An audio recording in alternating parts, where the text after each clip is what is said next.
தேவனே விளக்கை ஏற்றுகிறேன். தேவனால் கட்டளைகளை வெளிச்சமாக்கும் வாழ்க்கையில் இருக்க இருளை அவன் வெளிச்சமாக்க முடியாது. இந்த நாடுகளில் நம்ம வாழ்க்கையில இருக்கிற ஒவ்வொரு காரியத்திலும் கத்தர் விடுதலை தரும்படியாக நம்ம கடந்து வந்திருக்கிறாங்க. விசுவாசிக்கிறவங்க எல்லாரும் நம்ம ஒரு கரங்களை தட்டி கத்தரை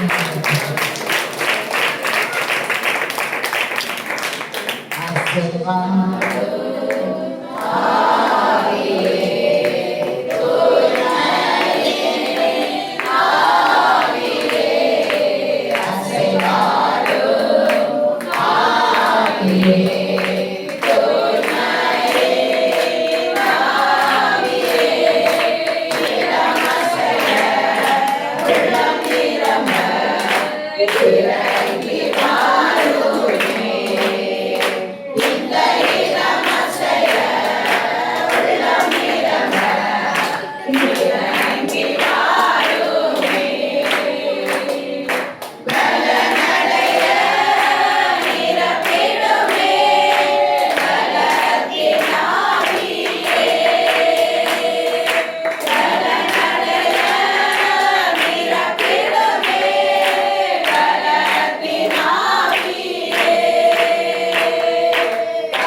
நிரந்தரமான வாழ்வு அல்ல.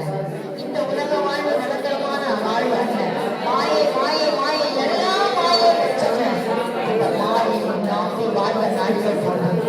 கத்தனை நோக்கி பார்க்கும் அவர் நம்மை அழைக்கிற தேவன். அவர் நம்மை அழைக்கிற தேவன். வழி தப்பி நான் அவர் அழியாதை சுமந்தலை வழி தப்பி நான்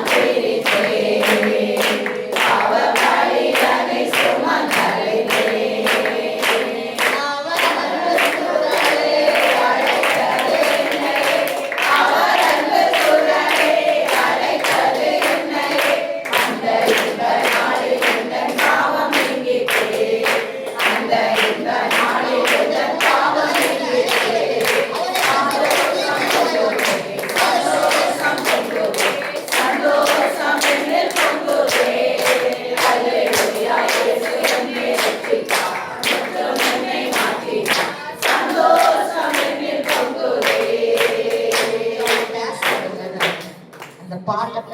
நீங்க உங்க இஷ்டத்தை பாடுதான் செய்வதே தவிர உங்க ஆவியான பேசுறத நீங்க கவனிக்கணும்.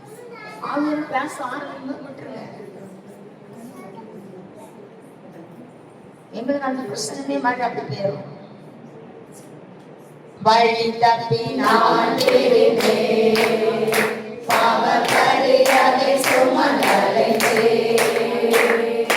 வழி தப்பி நான் அவர்களை சுமந்தலைந்தே அவர் அன்பு கூறவே அழைத்தது. இந்த வேலை கட்டப்படம் கொண்டிருக்கவங்க அழைக்கிறோம். தேவனாட்டத்தை அழைக்கிறோம். பாவ சேற்றில் வைத்து கிடந்தாங்க. நாளைக்கு தூக்கி எடுத்துடுவோம். இதை அழைக்கிறோம். என்னை நேசிப்பாயா?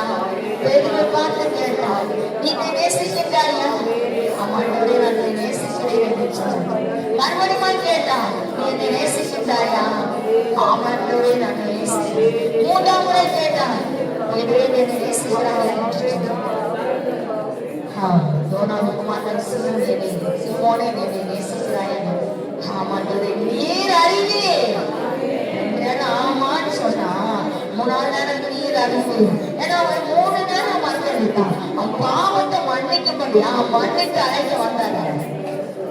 அந்த 3 நேரம் மறந்துட்ட அந்த பாவத்தை 3 நேரம் அழைக்கிறாரு. நீங்க அப்படிதான் அவங்களை அழைக்கப்படணும். அவன் அழைப்பு கொண்டு குறை கொடுங்க. ஆமாப்பா தேசத்துக்காக அழைத்திருக்கீங்க. சும்மா உங்களை கொண்டு வரல. தேசத்துக்காக அழைத்து கொண்டு வந்திருக்காங்க. அவங்க அன்பு கூட உங்களை அழைச்சு வந்திருக்கீங்க. ஒப்பு கொடுங்க. என் தேசத்துக்காக என்னை ஒப்பு கொடுக்கிறேன். அழைத்து போய் ஆத்து மக்களுக்காக சொல்லி என்னை ஒப்பு கொடுக்கிறேன். ஏதோ நம்ம வாழ்க்கை பேசுவாங்க, கண்டிப்போம், சாப்பிட்றோம், குடும்பத்தில் கொடுக்குறோம். குடும்பம்னா ஒரு நாள் நம்ம தூர வச்சுவாங்க. அவருக்காக நின்று பார்க்கங்க. அவருடைய அன்பு குரலுக்கு நம்ம கீழ்படுத்தினு அவருடைய நாமத்தை பிரசாபடுத்தும் போது என் நாமத்தை பிரசாபடுத்த எந்த இடத்தில் நான் இருப்பேன் என்று சொல்லுகிறார். தேவன் நம்மோடு இருப்பாங்க. அவர் அன்பு குரல் அழைத்த குரல் நீங்க குரல் கொடுப்பீங்க.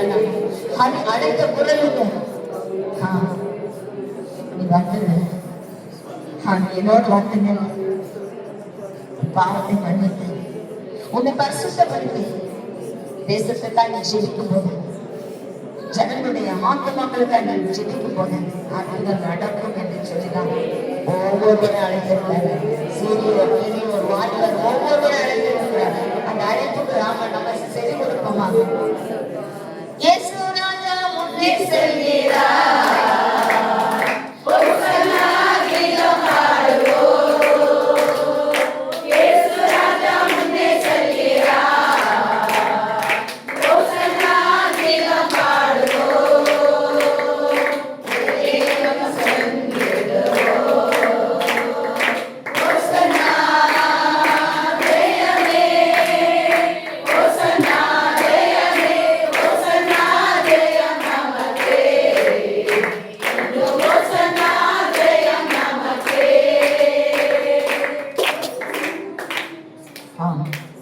அவர் முன்னே செல்கிறார். அவருக்கு பின்னால் நம்ம செல்லும்போது, அவருக்கு பின்னால் நம்ம செல்லும்போது அவர் நம்ம நடத்துகிறவர். அவன் நம்மை நடத்துகிறவன். என் அப்பா எனக்கு முன்னாடி சொல்றாரு. அவர் நம்மை தைரியப்படுத்துகிறவர், அவர் நம்மை நடத்துகிறவர். அவருடைய சத்தத்துக்கு செவி கொடுப்போமானார். அல்லேலூயா தோதி மகிமை, அல்லேலூயா தோதி மகிமை, அல்லேலூயா தோதி மகிமை, என்றும் அல்லேலூயா தோதி மகிமை. இயேசு ராஜா, எங்கள் ராஜா, இயேசு ராஜா, எங்கள் ராஜா, எங்கள்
பாதை உருவாக்கி தந்தவர் அவர் ஒருவர்.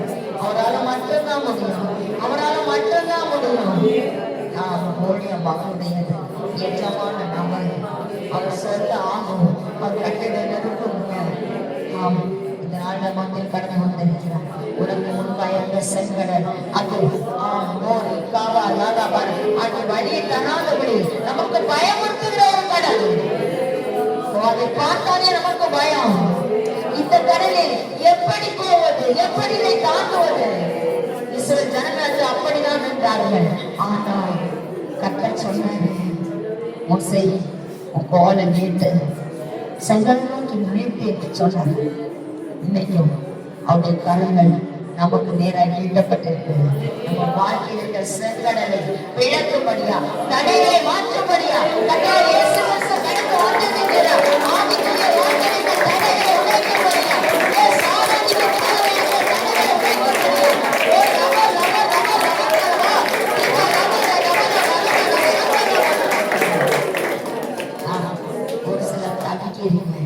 செபிக்க முடியாதபடி ஆவி அன்பை விட்டு விலகி நிற்கிறீங்க.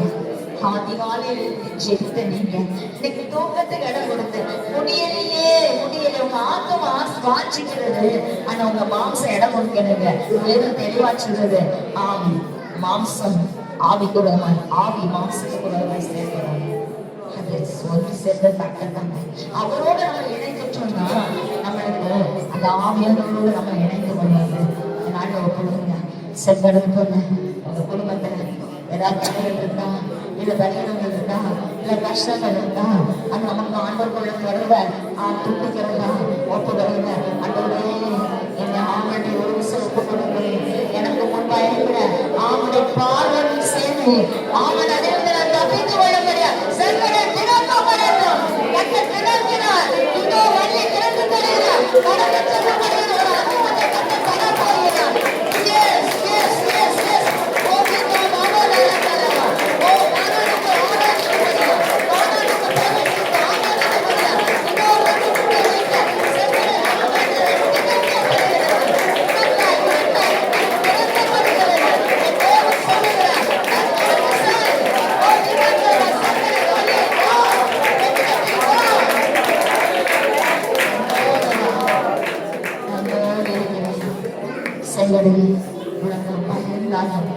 நான் உன்னோடு இருக்கேன். அதை கடக்க வைக்கிறோம். நான் அந்த ஓய்வு கட்டாச்சு ஒப்புக்கொடுத்தேன். உனக்கு நாள் ஒப்புக்கொடுது. உம்மாலே நான் ஒரு சேனைக்குள் பாடுவேன், மகிழை காண்டிடுவேன், மகிழை காண்டிடுவேன். ஐயா சோதியா எஸ்ஐயா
ரட்சிப்பின் கேடகம் நமக்கு நம்ம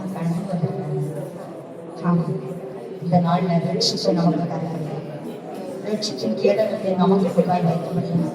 கட்ட கடந்து வந்தேன் உனக்கு செய்யலாம். உனது நாளத்தில் உனது நாளத்தில் ஐசோ தூர பாபா சங்க ஒவ்வொருவரும் பயன்பட்ட ரட்சிப்பின் கேடகத்தை நாம் வைத்திருக்கிறோம். அதை நமக்கு சொந்தமாக்க முடியும். இந்த நாளிலே நமக்கு சொந்தமாக்க முடியும். அநேகரை அபிஷேகித்து அநேகரை பார் நடத்துபடி ஐயாவும் திருநாமம் ஐலமெல்லாம் பரவ வேண்டும். ஆறுதலும் வசனம் அனைவரும் கேட்க வேண்டும். ஐயாவும் திருநாமம் ஐலமெல்லாம் பரவ வேண்டும். ஆறுதலும் வசனம் அனைவரும் கேட்க வேண்டும். அலைந்திடுமான கல்வாரி அன்பை கண்டு மகிழ வேண்டும். கழுவப்பட்டு வாழ வேண்டும். அலைந்திடுமான கல்வாரி அன்பை கண்டு மகிழ வேண்டும். கழுவப்பட்டு வாழ வேண்டும். கழுவப்பட்டு வாழ வேண்டும். ஐயாவும் திருநாமம் அகிலமெல்லாம் பரவ வேண்டும். ஆறுதலும் வசனம் அனைவரும் கேட்க வேண்டும். சாத்தானை கண்டு சாபத்தினின்று விடுதலை பெற வேண்டும். சென்று வாழ வேண்டும். சாத்தானை கண்டு சாபத்தினின்று விடுதலை பெற வேண்டும். வெற்றி பெற்று வாழ வேண்டும். சாத்தானை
இதனால் எங்களதான் இருந்தார்.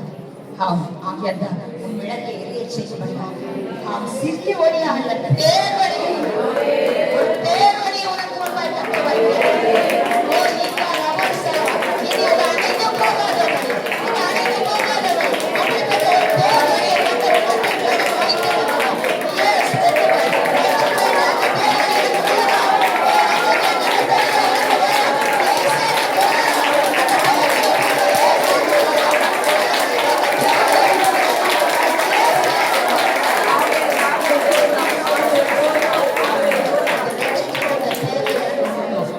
எஸ்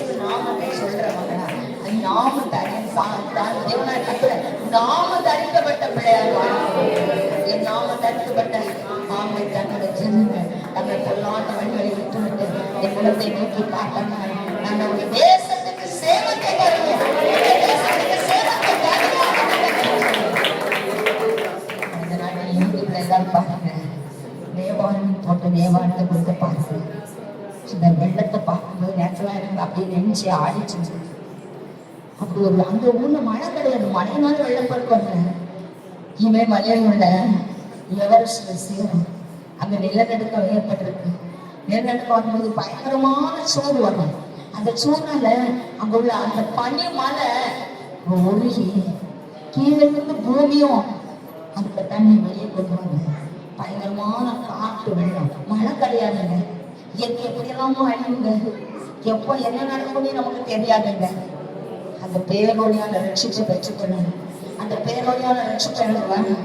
அந்த பேரொழி என்ற ஆமண்டை வாழ் மாந்தர்கள் கிடைக்கிற அந்த பேரொழியை அந்த ரட்சிப்பை எனக்கு வேண்டாம்.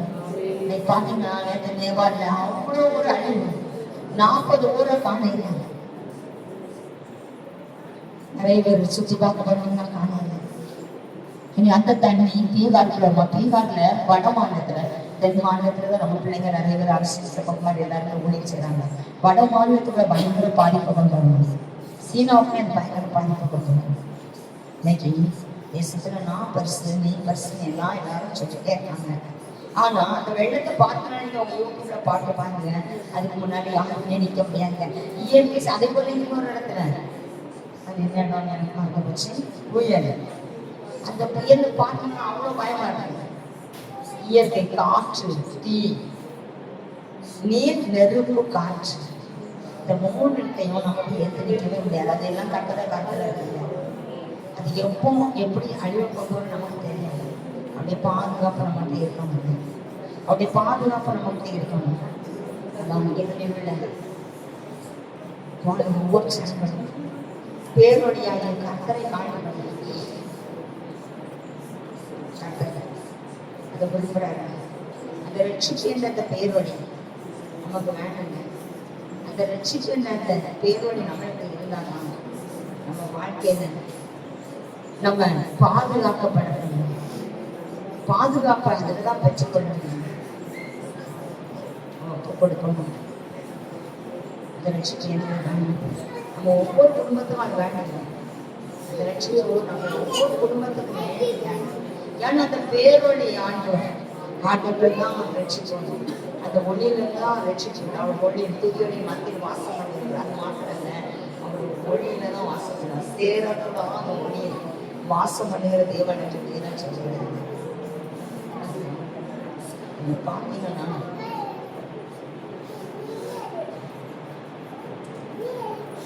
நம்முடைய வாழ்க்கையில் அந்த ஒளி வேணும். அந்த பேரொழி நமக்கு நம்ம மிகவும் நேசிக்கிறோம். நம்ம வெளிச்சத்தில் பால் எடுக்கணும். அவருடைய வேத வாசனம் பால் எடுத்து தீபமும் பாதைக்கு வெளிச்சமா இருக்கணும்னு சொல்லி நேசிக்கிறோம். நம்ம பாதைக்கு வெளிச்சமா இருக்க விரும்புறாங்க.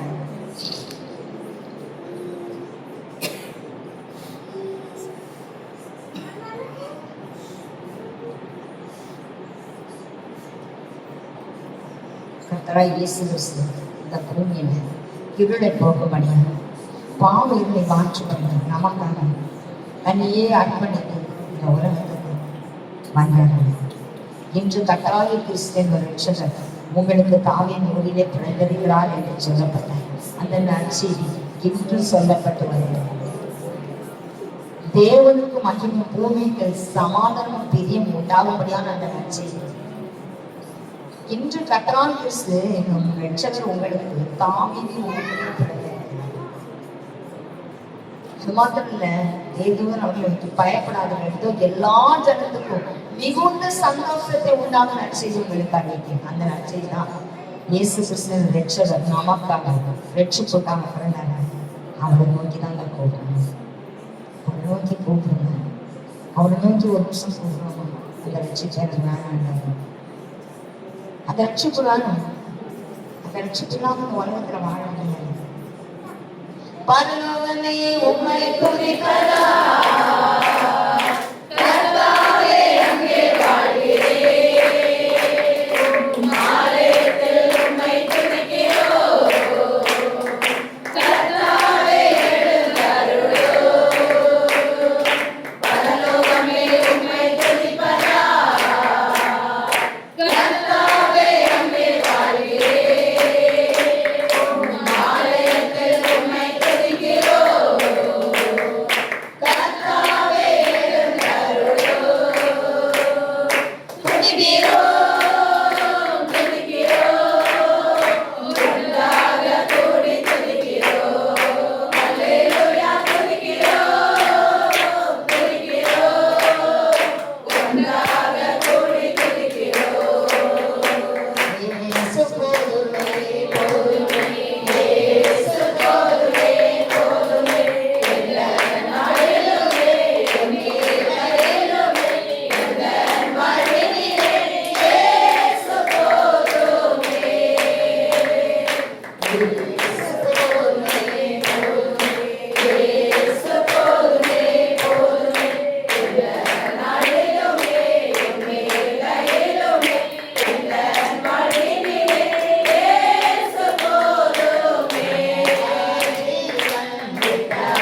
ராஜாவை கொண்டாடுவது அவருக்கு தம்முடைய ஜீவனையே நமக்காய் தந்தார். அந்த ஜீவனை தந்த அந்த தேவனை நான் பேசுகிறேன்.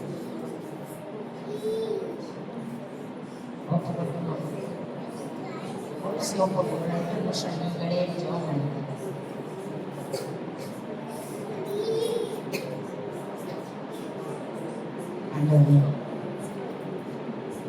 இந்த நாட்டில் அவங்க ரட்சிச்சு சாகசத்தை பெற்று ஆகிறார்.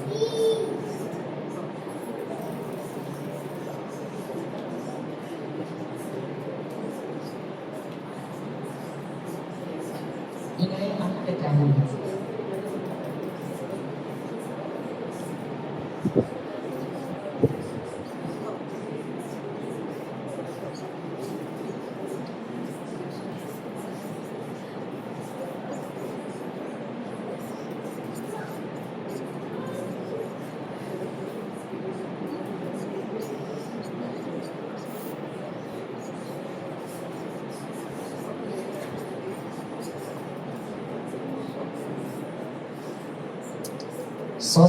ராஜாதி ராஜா நமக்கு முன்பா கடந்து வந்திருக்காரு. அவர் நம்மை தேடி வந்திருக்கிறார்.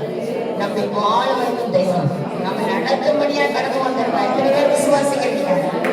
ராஜாதி ராஜாவை ராஜாதி ராஜாவை ராஜாதி ராஜாவை கொண்டாடும்படியா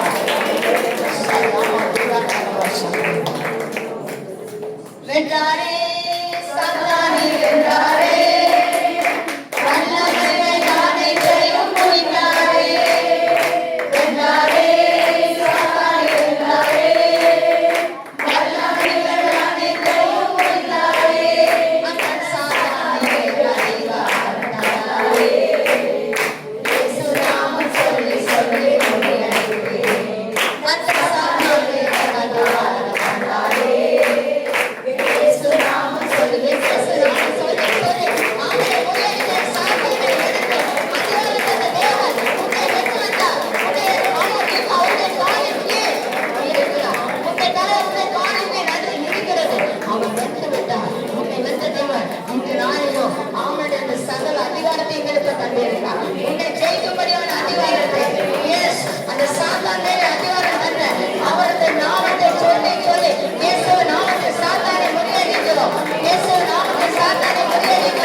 இந்த மகளின் மாதத்தில் நீர் வெளிப்படுகிறது, இந்த இடத்தில் நீர் வெளிப்படுகிறது என்பதை ஒவ்வொரு கண்கள் எங்கள் உறவுகள், சொந்தங்கள், தங்கங்கள், தேசத்தின் ஜனங்கள் காண்பீர்களா? என் தேவனால் கத்தரிசித்த பொழுது தேசத்துக்கான ஊழியர் செயல்பட்டுக் கொண்டிருக்கிறார் என்று அவர்கள் எங்கள் கண்கள் காணும்படியாக பார்க்கிற ஒவ்வொரு கண்கள் காணும்படியாக நாம மகிமைப்படும்படியா தேசத்தின் நன்மை உண்டாகும்படியா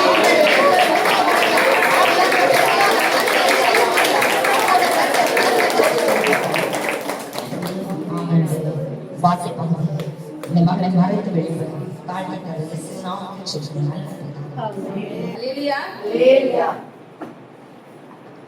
நமக்கு கொடுக்கப்பட்டுள்ள வசனம் சங்கீதம் 18:27. வசனத்தை ஒருக்க சொல்லுவோம் எல்லாரும்.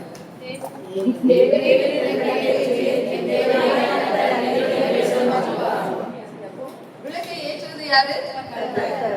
தேவன். அப்படிதானே? அப்போ தேவன் விளக்கை ஏற்றினா நம்மளோட இருளெல்லாம் என்ன ஆயிரும்? வெளிச்சமா மாறிடும். நமக்கு முதல் ஆதியாகமம் 1:3 மூன்றாவது வசனம்.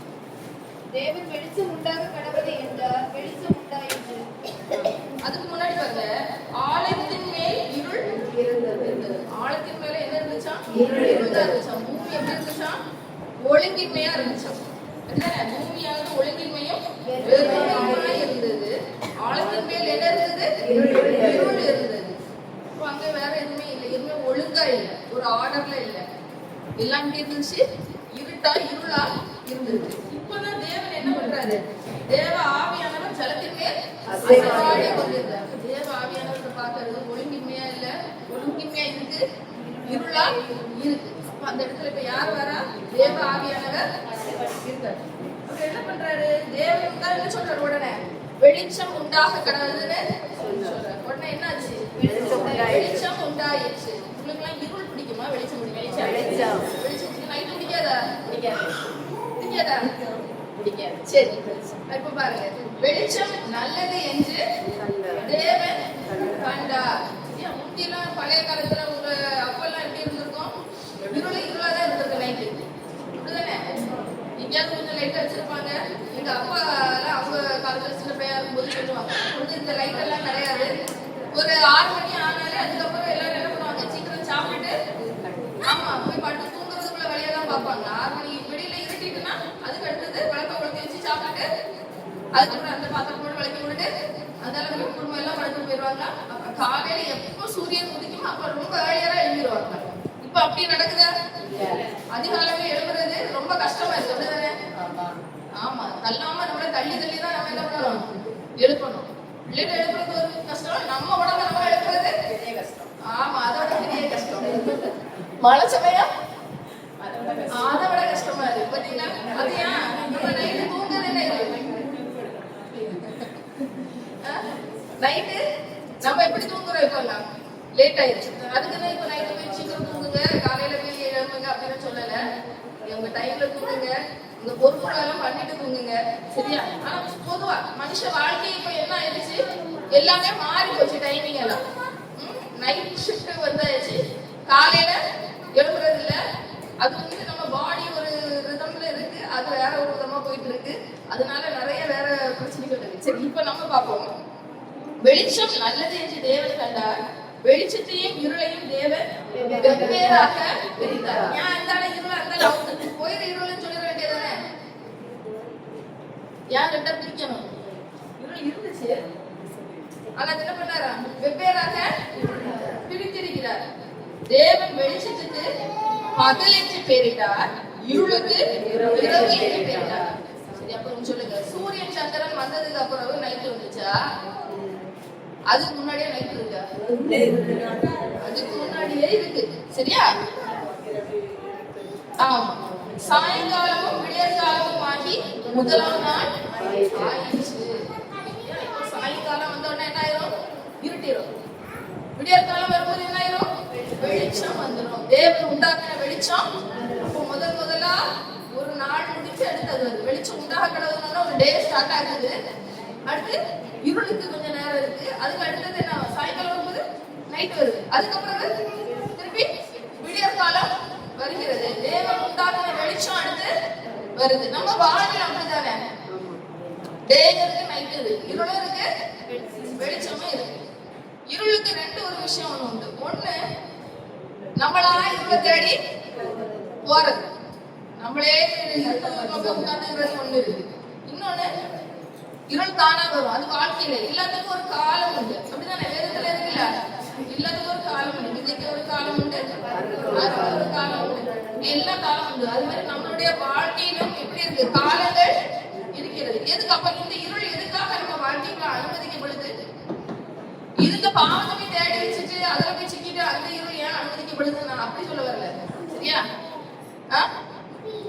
பிரச்சனைகள்ல தேடி போய் அதுல ஒரு இருள், அது இல்ல. நம்ம அதை எடுத்து பார்க்கலாம். சரி, இனி அடுத்தது 14வது வசனம் பாருங்க. 13வது வசனம் பாருங்க. மூன்றாம் நாள் ஆயிடுச்சு. மூன்றாம் நாள் ஆனதுக்கு அப்புறம் அடுத்த வசனம் 14வது வசனம். வானம் என்கிற ஆகாய விரிவிலே சுடர்கள் உண்டாக்க கடவுது. அவைகள் அடையாளங்களாகவும் காலங்களாகவும் நாட்களாகவும் வருஷங்களாகவும் குறிக்கிறதற்காகவும் இருக்க கடவுது என்றார். இப்ப மூன்றாம் நாள் முடிந்து மூன்றாம் நாள் வந்ததுக்கு அப்புறம் ஆயிடுச்சு. அதுக்கப்புறம் தான் தேவன் என்ன பண்றாரு? பகலுக்கும் இரவுக்கும் வித்தியாசம் உண்டாக்கத்தற்காக வானம் என்கிற ஆகாயத்துல சுடர்களை உண்டாக்குறாரு. அது எதுக்காக அந்த சுடர்களை உண்டாக்குறாரு? அடையாளங்களுக்காகவும் காலங்களையும் நாட்களையும் வருஷங்களையும் குறிக்கிறதுக்காகவும். அப்ப நம்ம கேலண்டர் இப்ப போடுறதுக்கு அவர் அப்பவே என்ன பண்ணாரு? ஆமா, தயார் பண்ணி வச்சாச்சு. அவருக்கு ட்ரீட்மெண்ட் அவருக்கு எல்லாமே தெரியும்.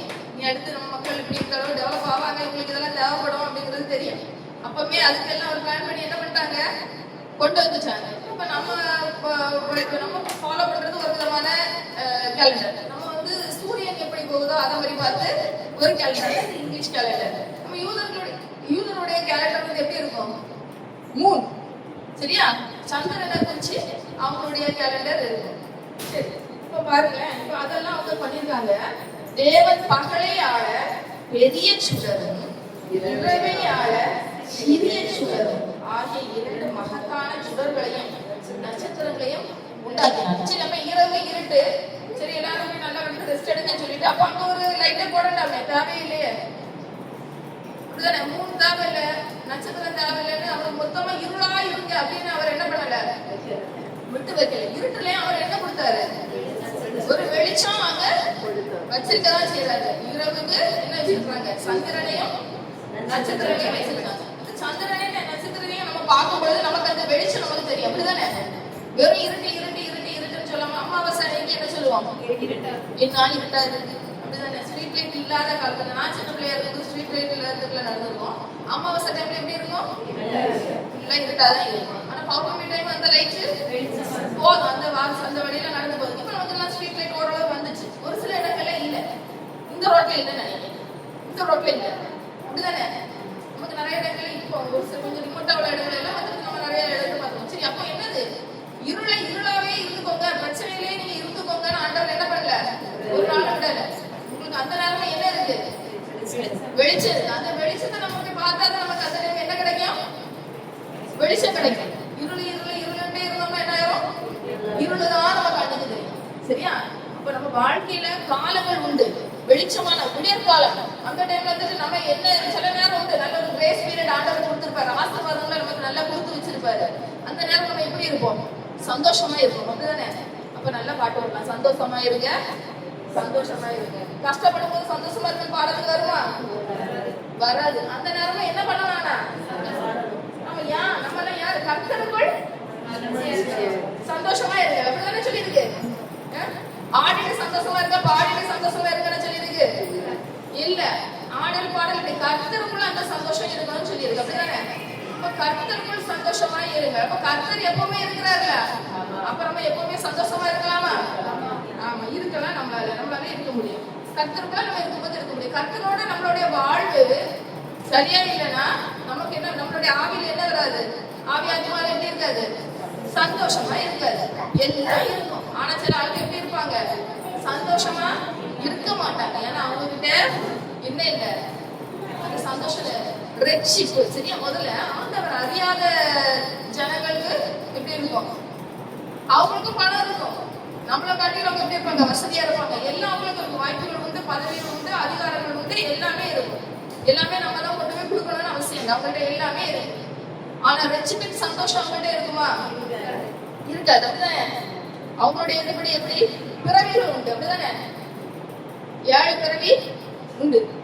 அப்ப இந்த பிறவில தப்பா நீங்க ஏதாவது பண்ணிட்டீங்க, அடுத்த பிறவில நீங்க மனுஷனா பிறக்க மாட்டீங்க, அப்புறம் வேற ஒரு பிறவி எடுத்து அப்படி இப்படின்னு அவங்க சொல்லுவாங்க. ஆனா நமக்கு எப்படி இருக்கும், ஒரே தரம் நம்ம பிறக்கிறோம், ஒரே தரம் மறிக்கிறோம். இடையில ஒரு பிறப்பு உண்டு. அது என்னது, கிறிஸ்துவுக்கு நாம பிறக்கிறது. அந்த கிறிஸ்துவுக்குள்ள பிறக்கிறது தான் நமக்கு இடையிலோட பிறப்பு. சரி, இப்போ ரட்சிப்பு இல்லாதப்ப ஆபிரகாம், நம்ம ஒரு சில நபர்களை வேதத்தின் அடிப்படையில ஒரு சில நபர்களை வச்சு பார்ப்போம். ரட்சிப்பு இல்லாதது ஒரு இருள். சரியா?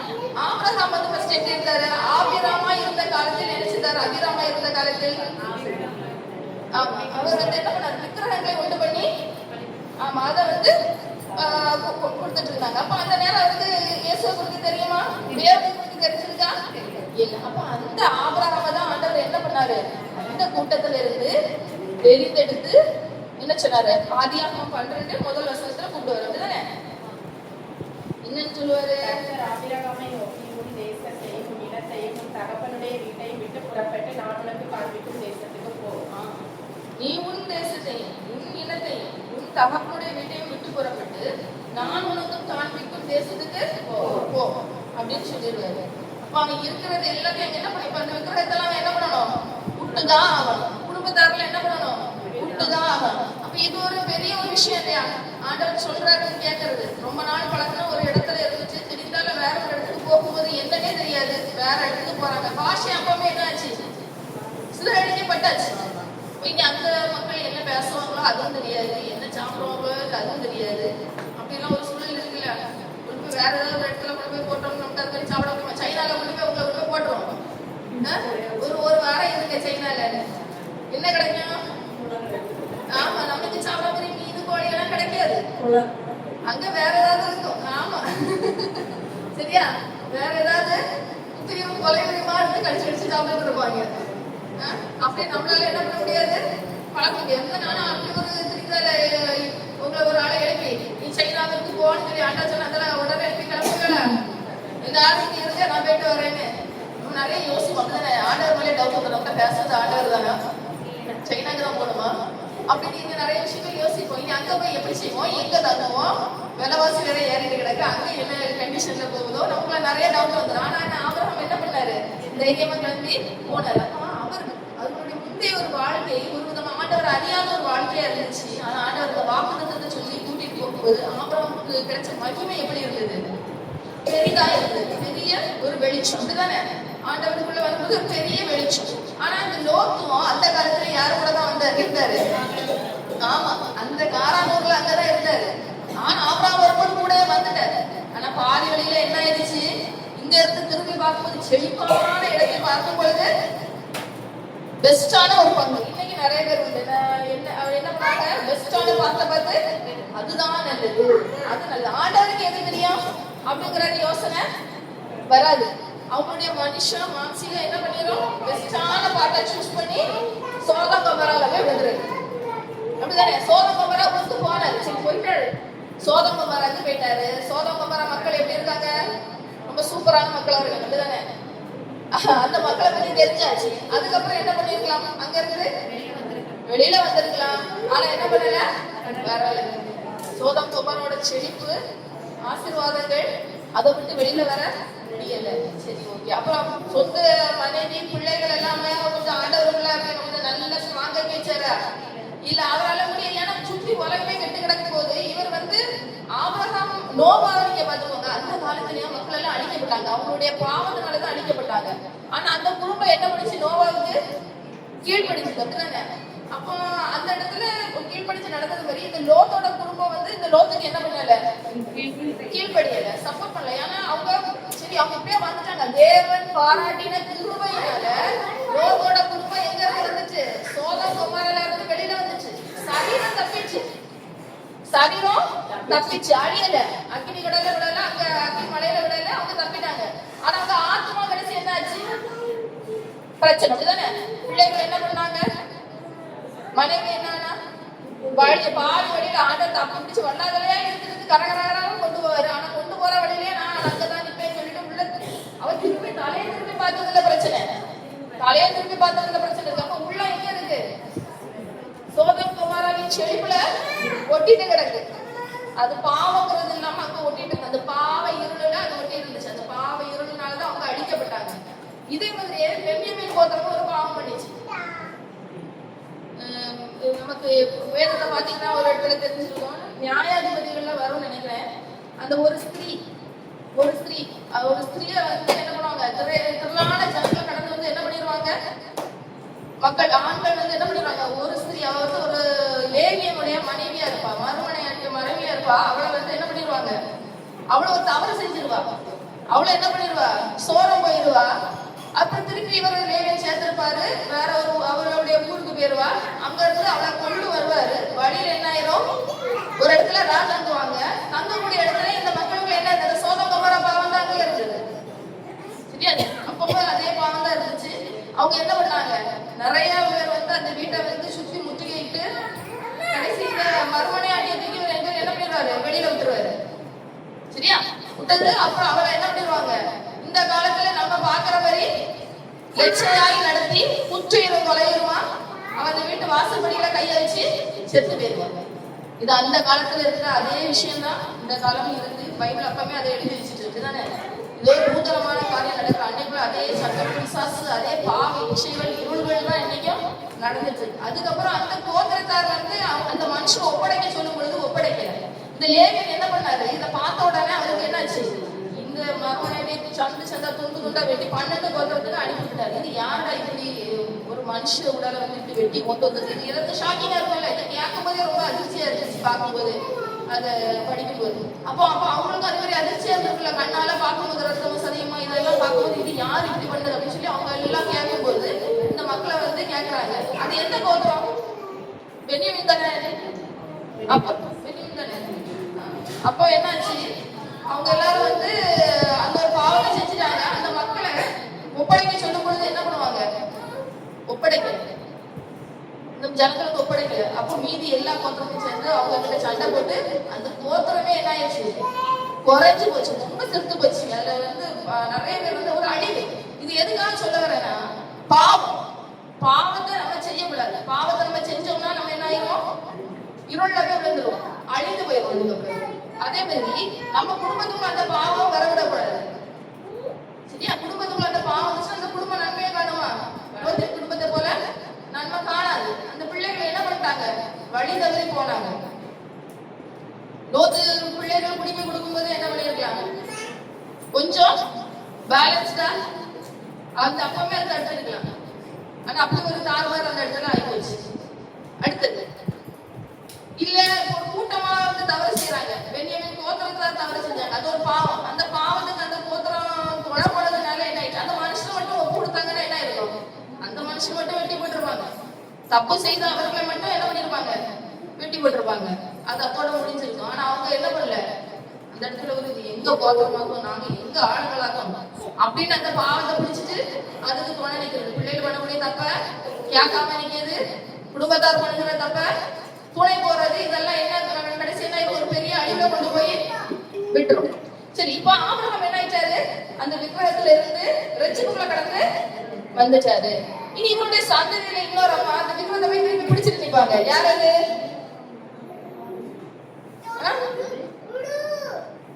ஆபிரகாமோட சந்ததியில ஒரு அம்மா விக்கிரகத்தை போய் பிடிச்சு வச்சிருப்பாங்க. யாரு? ராகேல். சரியா?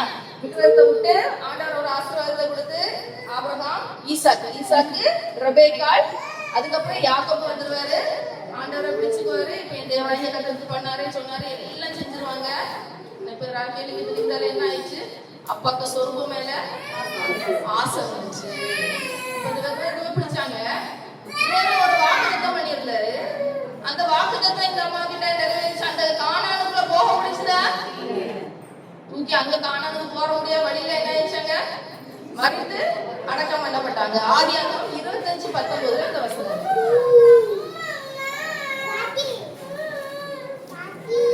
ஆபிரகாமின் குமாரனாகிய ஈசாக்குடைய ஆபிரகாம் ஈசாக்கை பெற்றான். ஈசாக்கு ரெபெக்காளை விவாகம் பண்ணிட்ட போது 40 வயதா இருந்தான். 25:19 அப்படியே இருக்கு. ஆமா.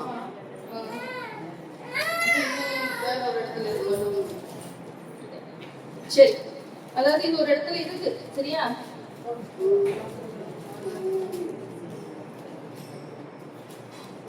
ராகேல் வந்து பெத்லகேம் பக்கத்துல ஒரு இடத்துல அவங்க என்ன பண்ணிடுவாங்க, அடக்கம் செய்யப்பட்டுருவாங்க.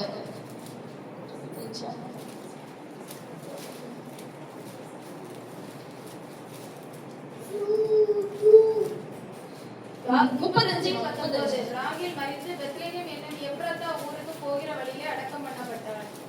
அவை கல்லறையில் யாக்கோபு ஒரு தூணை நிறுத்தினான். அதுவே இந்நாள் வரைக்கும் இருக்கிற ராகேலுடைய கல்லறையின் தூண். இஸ்ரவேல் பிரயாணம் பண்ணி ஏதர் என்கிற கோபுரத்திற்கு அப்புறத்தில் கூடாரம் போட்டான். அதுக்கப்புறம் அங்க இருந்து அடுத்தடுத்து அவங்க மூவ் பண்ணி போயிருவாங்க. ராகேல் எங்க போகல, வாக்குத்தத்தம் பண்ணப்பட கானானுக்குள்ள போவோம். சரி, அப்போ நம்ம ஆண்டவருக்குள்ள நம்ம ரட்சிக்கப்பட்டுட்டோம். கர்த்தர் நமக்கு ஒரு வாக்குத்தத்தம் தந்திருக்கிறாரு. நம்ம அந்த வாக்குத்தத்தத்தின்படியே நடந்துட்டு இருக்கோம். இருந்தாலும் என்ன ஆயிட்டோம், வாக்குத்தத்தத்தை விட்டுட்டு அந்த பழைய இருளை போய் பிடிச்சிட்டு இருந்தா என்ன கிடைக்கும், வாக்குத்தத்தம் கிடைக்காது. சரியா? வாக்குத்தத்தம் நம்ம கையில வராது. நம்ம சந்ததிகள் அதை சுதந்திரத்துக் கொள்ளும்படிக்கு நம்ம கவனமா இருக்கணும். நம்ம வாழ்க்கைக்குரிய அதை சுதந்திரத்துக் கொள்ளும்படிக்கு நம்ம கவனமா இருக்கணும். ரட்சிப்பு யாருடையது? நீங்களே ரசிக்க முடியாது, நானும் ரசிக்க முடியாது. ஆனா நம்ம என்ன பண்ணலாம், ஜெபிக்க முடியும். நம்ம ஜெபிக்கணும், ஆண்டவர்கிட்ட ஜெபிக்கணும். நம்ம அதுக்கு சாட்சியா இருக்கணும். வேதத்துல என்ன கொடுத்துருக்கு, யோவான் 15 எப்படி இருக்கு, நம்ம வந்து எப்படி இருக்கணும், கனி கொடுக்கிற ஒரு வாழ்வே வாழணும். நம்ம கனி கொடுக்கிறவர்களா இருக்கணும். நம்ம கனிகளை பார்த்து என்ன பண்ணுவாங்களா, இதாண்டி நாம மகிமைப்படுத்தப்படும். யோவான் 15 எடுங்க, எடுத்து அந்த வசனத்தை ஒருத்தவங்க வசனம்.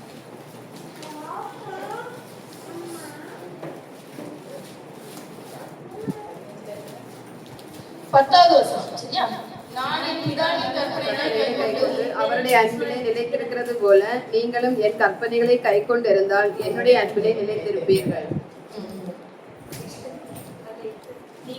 நீங்கள் மிகுந்த கனிகளை கொடுப்பதனால் என் பிதா மகிமைப்படுவார் எனக்கும். அடுத்தது, அப்போ இது பாருங்க, நீங்கள் மிகுந்த கனிகளை கொடுப்பதினால் என் பிதா மகிமைப்படுவார் எனக்கும் சீஷராய் இருப்பீர்கள். நம்ம ஆண்டவருக்கும் நம்ம எப்படி இருப்போம், சீஷரா இருப்போம். கனி கொடுக்கிற ஒரு வாழ்வு இருக்கணும். நம்ம கனி கொடுக்கிறவங்களா இருக்கணும். நம்ம விண்ணப்பம் பண்ணணும். அப்போ ஒரு நாள் என்ன ஆகும், ஆமா, நம்ம குடும்பத்தாரெல்லாம் நம்ம என்ன பண்ணுவாங்க, கர்த்தர் ரட்சிக்கிறார். நோவாவோட குடும்பத்தாரெல்லாம் நல்லா சூப்பரா சப்போர்ட் பண்ணிருப்பாங்க நினைக்கிறீங்களா? தெரியாது எனக்கு, அப்படிதானே? அது பத்தி கொடுக்கப்படல. சப்போர்ட் பண்ணி உலகமே அப்படி மாறி கிடக்குதுன்னா என்ன சொல்லுவாங்க, இந்த பகுதி வேற வழி இல்ல, வயசானதுனால என்ன ஆயிடுச்சு நோவாக்கு. ஆமா, இப்ப யாராவது நல்லா வசம் வாங்குவீங்களா? உங்களுக்கு என்ன ஆயிடுச்சு மண்டை, ஆமா, பைத்தியம் பிடிச்சிட்டு சும்மா எங்கேயோ ஓடி போயிட்டு இருக்கா அப்படின்னு சொல்லுவாங்க. வேலை இல்லை, அதனால ஓடி போறோம் அப்படிம்பாங்க. அப்படிதானே? கண்டுக்காதீங்க, நோவா நீங்க. சரியா? அந்த இடத்துல இருந்து நம்ம குடும்பத்தை ரசிக்கிறதுக்கு நம்ம விண்ணப்பம் பண்ணிட்டே இருப்போம். வேற என்ன பண்ணணும், காணி கொடுக்கிறவர்களா இருக்கணும். நம்ம வந்து கூட்டத்துக்கு போயிட்டு நேரா வீட்டுக்கு போன உடனே அந்த அங்க போய் என்ன பண்ணிட கூடாது, எல்லாத்தையும் நம்ம மாத்தி இது பண்ணிக்கணும். நமக்கு எரிச்சல் வரும், கோபம் வர மாதிரி எரிச்சல் வர மாதிரி யாராவது ஏதாவது பண்ணனாலும் நம்ம எப்படி இருக்கணும்? ஆமா, நம்ம கனி கொடுக்கிறவர்களா இருக்கணும், அமைதியா இருக்கணும். கனி கொடுக்குற ஆவின் கனிகள் 9 கனிகள் என்ன எழுதி கொடுக்குறாங்கல்ல, அந்த நீடிய பொறுமை அது நமக்குள்ள இருந்தனாலே என்ன ஆயிரும், மீதி எல்லா கனிகளும் என்ன வந்துடும், வெளியில தெரிஞ்சிடும். அந்த நீடிய பொறுமை தான் என்னது ரொம்ப கஷ்டமான ஒரு கனியா இருக்கு. ஆண்டவர்கிட்ட கேட்கணும், சரியா? அப்ப கர்த்தர் என்ன பண்ணுவாரு, நம்ம கனி கொடுக்கிறவர்களா வைப்பாங்க. சரி, அப்போ ஆதாயப்படுத்தி கொள்ளலாம். சரி, அடுத்தது நம்ம இன்னொருத்தருடைய வாழ்க்கையை பார்க்க போறோம். யாருன்னா நம்ம பவுல் அப்போஸ்தலன். சரியா? அப்போஸ்தலனாகிய பவுல் என்ன பண்ணாரு? ஃபர்ஸ்ட் எப்படி இருந்தாரு? சவுலா இருந்தாரு. சவுலா இருக்கும்போது என்ன பண்ணாரு? அவர் அந்த காலத்துல இருந்த பைபிள் எல்லாம் படிக்காம இருந்தாரா? எல்லாம் படிச்சு கற்று தேர்ந்தவராய் இருந்தாரு. ஆனாலும் அவருக்கு யாரும் ஏற்றுக்கொள்ள முடியல. பழைய ஆகமங்கள் எல்லாம் இயேசு கிறிஸ்துவை குறிச்சு எழுதப்பட்டிருக்குல்ல. அப்ப அவர் நல்லா கற்று தேர்ந்த போது அதெல்லாம் படிக்காம விட்டுருப்பாரா? படிச்சிருப்பாரு. ஆனா என்ன ஆகல, அந்த இடம் உணர்த்தப்படல. இதுதானே பரிசுத்த ஆவியானவர் இருக்கும் பொழுதுதான் என்ன ஆகும், நிறைய உணர்த்தப்படும். ஆமா, அது இயேசு கிறிஸ்துவை குறித்து அவருக்கு உணர்த்தப்படவில்லை. அது போல உணர்வு இல்லாம இருந்துட்டாரு. அப்ப அதுல என்ன ஆயிட்டு, மாம்சமான ஒரு வைராக்கியம். சரியா? அவருடைய ரிலீஜனை வச்சு யூத மார்க்கத்தை குறித்து அவருக்கு என்ன ஒரு வைராக்கியம், மாம்சமான ஒரு வைராக்கியமா இருந்துச்சு. அந்த வைராக்கியத்துலதான் அவர் என்ன பண்ணாரு, யாரும் தேவனை இழிவுபடுத்துவது, புதுசா வந்து இயேசு கிறிஸ்து தேவனுடைய குமாரன் சொல்வது எப்படி அப்படின்னு அவர் நினைச்சாரு. அவர் மத்தபடி ஒண்ணு அவர் விசுவாசம் உண்டால, அவர் வேற எங்கேயும் எதுவும் பண்ணல. என்னன்னா, சரி நம்ம இப்படிதானே படிச்சோம், எப்படி இது இப்படி ஆகும், அந்த மாதிரி அந்த வசனங்கள் அவருக்கு வந்து எடுத்துரைக்கப்படல. அதனால அவருக்கு அந்த வெளிச்சம் கிடைக்கல. அதனால அவருக்கு என்ன ஒரு வைராக்கியம், அந்த வைராக்கியத்துல என்ன பண்ணிட்டாரு, எல்லாத்தையும் இயேசு கிறிஸ்துவ பின்பற்றுறவங்கள என்ன பண்ணிட்டாரு, ஆமா, துன்பப்படுத்துறதுக்கு அவருக்கு பெர்மிஷன் எல்லாம் வாங்கிட்டு அழகா கிளம்பி ஓடி போகும்போது என்ன ஆயிட்டு, தமஸ்குள்ள நடுவழியில ஆண்டவர் என்ன பண்ணிட்டாரு, சிக்னல் போட்டு ஸ்டாப் பண்ணிட்டாரு. சரியா? என்ன ஆச்சு? அப்போஸ்தலர் 8:9 வாசிங்க. சீமோன் என்னும் பெயர் சொல்லுங்க. சீமோன் என்னும் பெயர் கொண்ட ஒரு மனுஷன் அந்த பட்டணத்திலே மாய வித்தியக்காரனாய் இருந்து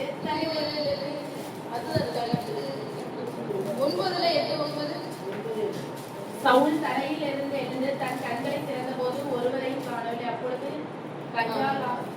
கையால் கொடுத்து அவனை தமஸ்குவுக்கு கூட்டிக் கொண்டு போனார்கள். அவர் தரையிலே விழுந்தான். அப்பொழுது 9:8. சரியா? அவர் என்ன பண்ணாரு, சத்தத்தை கேட்டு ஒருவர் இந்த கதை உங்க எல்லாருக்கும் தெரியும் அப்படிதானே? ஒரு பெரிய வெளிச்சம் அவரை சுத்தி வந்தது. அப்ப என்ன ஆயிட்டாரு, அவர் தரையில போய் விழுந்துட்டாரு. எழும்போது அவரால என்ன பண்ண முடியல, அடுத்து பார்க்க முடியல. கண்ணை மூடி பாருங்க, உங்களுக்கு இருள் தெரியுதா, வெளிச்சம் தெரியுதா? இருள் தான் நமக்கு தெரியும், அப்படிதானே? இப்ப என்ன ஆயிடுச்சு, ஒரு இருள போய் மாம்ச வைராக்கியம் வச்சிருந்தா நம்ம எங்க போய் விட வேண்டியது இருக்கும், இருளுல போய் விட வேண்டியது இருக்கும். அது எதை குறித்தாலும் சரி, நம்ம மாம்சத்துல வைராக்கியம் பார்க்கும் போது என்ன ஆயிரும், இருள்ல போய் விடுறோம். ஒரு பெரிய வெளிச்சம் தான் வந்து என்ன ஆயிடுச்சு, கண்ணு குருடாயிடுச்சு. வந்தது பெரிய வெளிச்சம் தான், தேவன் தான் வந்தாரு. ஆனா இங்க என்ன ஆயிடுச்சு, கண்ணு குருடாகி ஒரு 3 நாள் அவர் என்ன ஆயிட்டாரு, வெளிச்சத்தை பார்க்கல. இந்த பவுல் அதுக்கப்புறம் அனனியா வந்து ஜெபம் பண்ணுவாரு, இவருடைய கண்கள் திறக்கப்படும். பவுலுடைய ஊழியம் எப்படிப்பட்ட ஊழியம், ஒரு மகிமையான ஒரு பெரிய ஊழியம், அப்படிதானே? அன்னைக்கு பவுல் பண்ண ஊழியத்துல இன்னைக்கு நிறைய ஜனங்கள் கிறிஸ்துவை ஏற்றிருக்கிறாங்க, அப்படிதானே? அப்படி ஒரு பெரிய வல்லமையா அவர்களுக்கு ஒரு ஊழியம் செஞ்சாரு. இந்த பவுலை பிடிச்சு என்ன பண்றாங்க, இடையில ஜெயில போட்டாங்க. ஜெயில போட்டு கோட்டு மாத்தி போட்டு அந்த கோட்டு கேஸ் பயங்கரமா எடுத்துருக்கு. கடைசிக்கு கொண்டு போயிட்டாங்க, அரண்மனைக்கே கொண்டு போயிட்டாங்க. கொண்டு போய் அங்க கொண்டு போயாச்சு. இப்ப அங்க போனதுக்கு அப்புறம் என்னாச்சுன்னா, இந்த பவுல் வந்து என்ன சொல்றாரு, இந்த சம்பவத்தை குறித்து அவர் தானே ஒரு சாட்சி கொடுக்கிறார். சரியா? அப்போஸ்தலர் 26:18.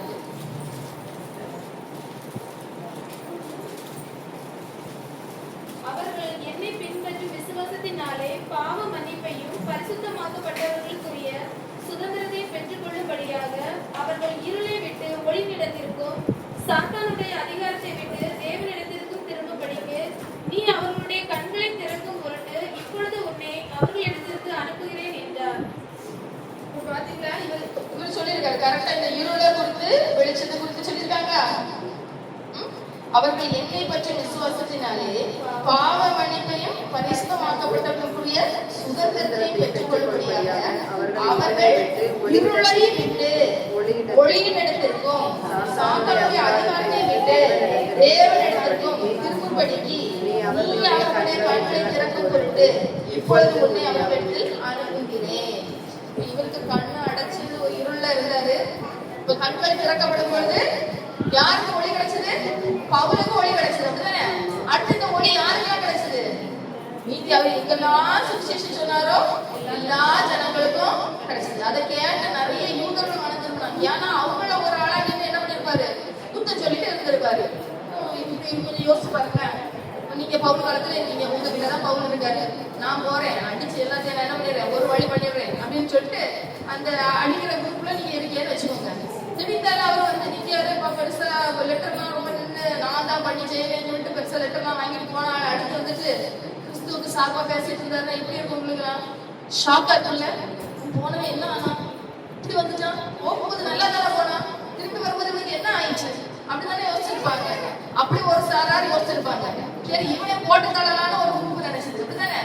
நீங்க அந்த குரூப்ல சேர்ந்துட்டியா, அப்ப உன்னையும் போட்டு தள்ளிடலாம்னு நினைச்சிருப்பாங்க. அப்புறம் இன்னும் ஒரு சிலர் என்ன பண்ணிருப்பாங்க, இவனே மாறிட்டான், அப்ப இதுல என்ன இருக்கும், ஒரு சத்தியம் இருக்கும். அப்ப அது என்னன்னு சொல்லி கேட்டிருப்பாங்க. கேட்ட அந்த வார்த்தையினால் உடப்பட்டு மனம் தள்ளிருப்பாங்க. இப்ப இந்த மக்களுக்கு எல்லாம் கிடைச்சது என்னது? ஆமா, ரட்சிப்பு கிடைச்சது. இந்த ரட்சிப்பு தான் என்னது? வெளிச்சம். தேவனாகிய கர்த்தர் என்ன பண்ணுவாரு? விளக்கை ஏற்றுவார். அப்ப நம்மளுடைய இருள் என்ன ஆகும்? வெளிச்சமா மாறிடும். சோ இது வந்து ஒரு விதமான, அப்ப நமக்கு எல்லாம் ரட்சிப்பு கிடைக்கணும்ன்றது முதல் ஒரு வெளிச்சம். சரியா? அடுத்து பாவ இருள். பாவம் செய்யும் போது இருள் வந்து ஆமா ஒட்டிகளும். இதுல வந்து நம்ம ரெண்டு பேரை பார்க்க போறோம். சோதம் குமார மக்களை பார்த்தோம்ல, இப்பதானே படிச்சோம். சோதம் குமாரால இருக்கிறவங்க என்ன பண்ணாங்க? பாவம் செஞ்சாங்க. இந்த மக்கள் எல்லாம் பாவம் செஞ்சுட்டு இருக்கும்போது தேவதூதர்கள் என்ன பண்ணிடுவாங்க? லோத்தை வந்து காப்பாத்துறதுக்காக லோத்துக்கு வீட்டுக்கு போயிருவாங்க. லோத்து எங்க போய் என்ன பண்ணுவாரு? மருமக்களை எல்லாம் கூப்பிடுவாங்க. பாபாவா கிளம்பு, தேவதூதர்கள் வந்திருக்காங்க, இப்ப பட்டணத்தை அடிக்க போறாங்க. அவனுக்கு அந்த பாவத்திலே கடந்து உருண்டு பிறண்டு வளர்ந்தவங்க, அவங்களுக்கு எப்படி இருந்திருக்கு லோத்தை பாக்குறதுக்கு? ஓல்டுமே என்ன ஆயிட்டாரு? பைத்தியம் ஆயிட்டாரு அப்படின்னு நினைச்சு அவர் சொல்றது என்ன பண்ணல, யாரும் கேட்கல. அவர் அசட்டை என்ன பண்ணாங்க, இன்னும் ஒரு ஸ்டெப் மேல போய் என்ன பண்ணிட்டாங்க, லோத்து அந்த வீடை என்ன பண்ணிட்டாரு? கூட்டி வச்சுட்டு உள்ள எல்லாரும் இருக்காங்க. வெளியில இருக்கவங்க வந்து என்ன சொல்லுவாங்க? அனுப்பு அனுப்பு, உன் வீட்டுக்கு 2 ஆம்பளைங்க வந்தாங்கல்ல, அவங்கள என்ன பண்ண, அனுப்பு அனுப்புன்னு. அப்ப பாருங்க, இவங்க மனசுல இருக்கிறது என்னது? அதே பாவம், அவங்க பண்ணதே ஒரு பாவம். அந்த பாவத்தை கொண்டு வந்து இப்போ வந்த 2 பேர்ட்டையும் நடப்பிக்கிறதுக்காக முயற்சி செய்யறாங்க. அப்படிதானே? இப்போ இது ஒரு இந்த மக்கள் மனம் திரும்பினாங்களா? இல்ல. இந்த லோகத்தோட மருமக்கள் மனம் திரும்பினாங்களா? இல்ல. இல்ல. இதுதானே போய் சொல்றாங்க இது பாவம்னு சொல்லி போய் லோத்து சொல்லி கேட்டோம். அவங்க என்ன பண்ணல, மனம் திரும்பல. அந்த சோதம் குமார மக்களுக்கு எல்லாம் என்ன ஆச்சு? பட்டணமே அழிஞ்சு போச்சா? இந்நாள் வரைக்கும் அது நமக்கு ஒரு என்ன ஒரு சொல்ல இருக்கா? பாவம் செஞ்சா இந்த மீன் வந்தா சோதம் குமாரா போல அழிக்கப்படும் சொல்லும்படியான ஒரு இதாக அளவுக்கு இந்த பட்டணமே அழிக்கப்பட்டு போயிடுச்சு. அதே நேரத்துல நினிவேயின் ஜனங்கள் எப்படி இருந்தாங்க? ஆண்டவருக்கு ரொம்ப கீழ்ப்படிச்சு நடந்தாங்க. அப்படிதானே? அப்படியா? எடுங்க யோனா 1ல 2ஆம் வசனத்தை வாசிங்க. யோனா 1. நீ எழுந்து மகா நகரமாகிய நினைவேக்கு போய் அதற்கு விரோதமாக பிரசங்கி, அவர்களுடைய அக்கிரமம் என் சமூகத்தில் வந்து எட்டினது என்றார். அவங்களோட அக்கிரமம் ஆண்டவரோட சமூகம் வந்து எட்டினது. சோதம் குமார் அழிக்கிறதுக்கு முன்னாடி ஆண்டவர் இதே வார்த்தையை சொல்லியிருப்பாரு. நான் இருப்பிடம்னு சொல்லல, ஆனா என்ன பண்ணிருப்பாங்க? சொல்லியிருப்பாரு. சொல்லிட்டு தான் என்ன பண்ணாங்க? ஆபிரகாம் வீட்டுக்கு போய் ஆபிரகாமை விசிட் பண்ணி வாக்குத்தத்தத்தை ஒருக்கா பலப்படுத்திட்டு அதுக்கப்புறம் அங்க இருந்து என்ன பண்ணுவாங்க? கிளம்பி இந்த பட்டணம் வரைக்கும் வருவாங்க. இந்த சோதம் குமார் அடிக்கணும்னு கிளம்பி வருவாங்க. அப்படிதானே? அப்ப ஆபிரகாம் என்ன பண்ணுவாரு? இன்னும் மஞ்சாடுவாரு. அப்படிதானே? ஒரு வேலை கொஞ்சம் இத்தனை பேர் இருந்தா, அத்தனை பேர் இருந்தா, 10 பேர் இருந்தா அப்படின்னு கிடந்து ஒரு பட்டம், ஒரு பெரிய பட்டம், 10 பேர் இருந்தா அந்த பட்டணத்தை அழிக்க போட்டுருவீங்களா? என் மனசு யாருக்காக பதறுது? ஆமா, லோத்து குடும்பத்துக்காக பதறுது. அது ஒரு செட்டு. ஆனாலும் அத்தனை ஜனங்கள் அழிச்சு போவாங்களேன்னு அவர் நீதி இருந்தாரு நினைச்சிருப்பாரு கண்டிப்பா.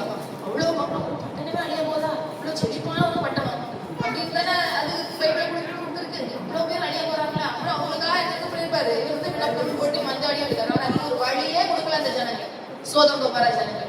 ஆனா இந்த நினிவேயின் ஜனங்கள் என்ன பண்ணாங்க, யோனா போய் சொல்லும் பொழுது யோனாவுக்கு ஃபர்ஸ்ட் அங்க நினிவேக்கு போறதுக்கே பயம். ஏன் பயம், யாருக்கு அப்படிப்பட்ட ஆளுங்க அப்படிதானே, அப்படிப்பட்ட ஆளுங்க. இப்ப நமக்கு ஒரு பிரச்சனையான ஒரு இடம் இருக்குன்னு வச்சுக்கோமே, நம்ம இந்தியாவில பிரச்சனை இல்லாத இடம் இருக்கா, அந்த இடத்துல போய் ஒரு சுவிசேஷத்தை சொல்லிட்டு வாங்கக்கா அப்படின்னு சொல்லி ஒரு ஆளை அனுப்பி விடுறோம்னு வச்சுக்கோங்க. போய் சொல்லுவோமா, என்ன அவன் என்ன பண்ணிடுவான், அடிச்சு ஒரு வழி அழிக்கிடுவாங்க, போட்டுற கட்டளை என்ன பண்ணல போறதுவாங்க அப்படிதானே. அந்த போலதான் யோனாவும் அந்த நாள்ல என்ன பண்ணிட்டாரு, பயந்துட்டார். பயந்துதான் அவர் என்ன போகல. இன்னொரு பக்கம் என்ன சொல்றாரு, நீங்க இரக்கமா இருந்து இரக்கமா ஆமா நீங்க மனசோ கொடுக்குற தேவன், அதனால என்ன பண்ணிருக்காரு, இருந்தாலும் இறக்க பாராட்டி அவங்களுக்கெல்லாம் நீங்க இறக்க கொடுத்துட்டீங்கன்னா அப்புறம் அவங்க இன்னும் போய் சொல்றாங்க, ஒரு பொய்யான தீர்க்கதரிசிக்கு சொல்லிட்டாங்கன்னா அப்படிங்கிற ஒரு கவலையில இவர் என்ன பண்ணல, போக மாட்டேன்னு சொல்லிட்டாரு. ஆனா கடைசி ஆண்டவர் என்ன பண்ணாரு, அந்த யோனாவையும் இந்த யோனாவுக்குள்ள இன்னொரு கதை இருக்கு பாருங்க. இப்போ யோனா வந்து என்ன சொல்றாரு, நான் போக மாட்டேங்கிறாரு, போக மாட்டேன்னு சொல்லிட்டு போயிட்டாரு. போய் அந்த நினிவே ஜனங்கள்ட்ட சொன்ன உடனே என்ன ஆச்சு, நினிவேயின் ராஜா என்ன சொல்றாரு, அந்த சிங்காசனத்துல இருந்து இறங்கி வந்து சாம்பல் எடுத்து அவங்க ரெட்டு உடுத்தி சாம்பலம் வந்து எல்லா ஜனங்கள்டையும் எல்லாத்துக்கும் பெரியவர் சிறியவர் விலங்குகள் எல்லாத்துக்கும் என்னது உபவாசம். உங்கள்கிட்ட என்ன 3 நாள் இரவு பகலும் சாப்பிடாம இருக்குன்னா யாராவது கேட்போமா, அப்படிதானே. அன்னைக்கு அந்த மக்கள் வந்து கேட்டாங்க, சரியா நீ எல்லாத்தையும் சேர்த்து சொல்ற, என்னையும் சேர்த்து சொல்ற, இப்ப ஏதோ புதிய பரிசு அப்படின்னு சொல்லுதாலோ அப்படின்னு நினைக்காதீங்க, சரியா. நம்ம எல்லாருமே அப்படித்தானே. அப்ப என்னாச்சு, இரவு பார்க்கலாம் அன்னைக்கு அந்த ஜனங்கள் எல்லாம் அந்த பாவத்தை விட்டப்ப அவ்வளவு அயோக்கியதானம் பண்ணி ஆண்டவரையே மொத்தமா அழிக்கணும்னு நினைச்சு இப்படி உருக்கமும் இறக்கமும் நீடிய பொறுமையா இருக்கக்கூடிய தேவனே மொத்தமா அழிச்சதும் நினைக்கக்கூடிய ஜனங்கள் இப்ப என்ன பண்றாங்க, சாம்பல உளுந்து புரண்டு அழுது எங்களுக்கு எப்படியாவது இறக்க தார ஆண்டவரேன்னு இந்த ராஜாவே சொல்ற. ராஜாக்கு அப்ப யூஸ்வலா எப்படி இருக்கும், கொஞ்சம் கெத்து கூடுதலா இருக்கும் தானே, என்ன ஒரு பாத்துக்கலாம் அப்படிங்கிற மாதிரி இருக்கும் தானே. ஆனா இந்த ராஜா என்ன பண்றாரு, ஒரு ஆர்டர் போடுறாரு, இந்த ஜனங்களும் என்ன பண்றாங்க, அதுக்கு கீழ்படுறாங்க. அப்படி அந்த அளவுக்கு கீழ்படிச்சு வரும் பொழுது ஆண்டவர் அவங்களுக்காக ஒரு இறக்க பாராட்டிடுறாங்க. அப்ப அவங்களுக்கு ஒரு இருளான ஒரு சூழல் வரும் பொழுதும் இவங்க ஆண்டவரத்துல கீழ்படியும் போது என்ன கிடைச்சிருது, இப்போ பாவம் நம்ம செஞ்சோம்னா என்ன வரும், இருள் வரும், அழிவு வரும். அந்த அழிவுல இருந்து கஷ்டப்படுவாங்க. இப்போ சோதம் கோமராக்கெல்லாம் வந்ததுன்னா எப்படி இருக்குமா, அவங்க நல்லா பொழுது ஒரு சின்ன சின்ன அடியெல்லாம் இல்லை, தகப்பன் பிள்ளைய சிச்சிப்பாரு, சிச்சிக்கும் போது கேட்டிருந்தா பிள்ளை திருந்திரும் தானே. அப்போ சிச்சிக்கவே கூடாது, எங்களை நாங்க எங்க இஷ்டத்துக்கு தான் இருப்போம், அது என்ன பிள்ளைன்னு சொல்லியிருக்கு வேதம், அந்த பிள்ளைகள் வேசி பிள்ளைகளா இருக்கும் அப்படின்னு சொல்லியிருக்கு அப்படிதானே. அப்போ இப்ப நீங்களே பார்த்துருப்பீங்க, சில துன்மார்க்கமான வேலைகளை பண்ணுவாங்க, தேசத்துல சில பொல்லாங்கான காரியங்களை பாவத்துக்கு மேல பாவம் செஞ்சுட்டே போவாங்க. ஆனா அவங்க எப்படி இருப்பாங்க, செழித்து இருப்பாங்க. அவங்கள பார்த்த உடனே என்ன தோணும், இவனுக்கெல்லாம் ஒரு அழிவு வரமாட்டேங்குது அப்படின்னு சொல்லுவாங்க அப்படிதானே. இவனுக்கு ஒரு அழிவு வர மாட்டேங்குது, இவனை யாரும் கேட்கலையா, கடவுள் வந்து இதை பார்க்கலையா. அவங்களுக்கு எல்லாம் எப்படிப்பட்ட முடிவு, சோதம் கொமராவுக்கு உள்ள முடிவு போல. சோதம் கொமரால ஒண்ணும் தப்பல. அது போல ஆண்டவர் பொழுது பிரச்சனைக்கு மேல பிரச்சனை பண்ணி பாவத்துக்கு மேல பாவம் செய்து நம்மளுடைய பார்வைக்கு செழுமையாய் இருந்தாலும் அழிவு வரும் காலத்துல எப்படி ஆயிரும், தரமட்டமாயிரும். சோதம் கொமரா அழிந்தது போல நினிவே ஆண்டவர் எப்படி அழிக்க போறேன்னு சொன்னாரோ அது போல சப்போஸ் அவங்க நினிவேயின் ஜனங்கள் போல இருந்து மனம் திருப்பிட்டாங்கன்னு வச்சுக்கோங்க, அப்ப ஆண்டவர் விடுதலையே கொடுத்துருவாங்க. இப்ப உட்காந்துட்டு பேசக்கூடாது, அவன் அன்னைக்கு பண்ணுன அந்த வேலையெல்லாம் இன்னைக்கு புதுசா பைபிள் எடுத்த உடனே ஆண்டவர் மன்னிச்சுட்டாரேன்னு யோனா மாதிரி பேசக்கூடாது. அப்படி யாருக்காச்சும் தோணும் பொழுது நீங்க யாரை யோசிச்சுக்கோங்க, நீங்க யோனாவான்னு யோசிச்சு பாருங்க, சரியா. ஒருத்தர் பாவம் செஞ்சிருப்பாங்க, ஒரு கட்டத்துல ஆண்டவரை ஏற்றுக்கொண்டு ஒரு மன்னிப்பு வாங்கி உள்ள வந்துட்டாங்க. அவங்களுக்கு அந்த கடவுளை திருப்பி கொடுத்து அவங்களை உள்ள கொண்டு வந்தாச்சு, அவங்கள அடிக்கல. இப்ப நம்ம என்ன யோசிக்க கூடாது, அவங்கள அடிக்கலையே உடக்கலையேன்னு யோசிக்க கூடாது. அது அவங்களுக்கு அது ஒரு கிருபை. நமக்கு வேதத்துல கிளியரா இருக்கு அப்படிதானே. எல்லா கட்டளையும் கீழ்பட்டு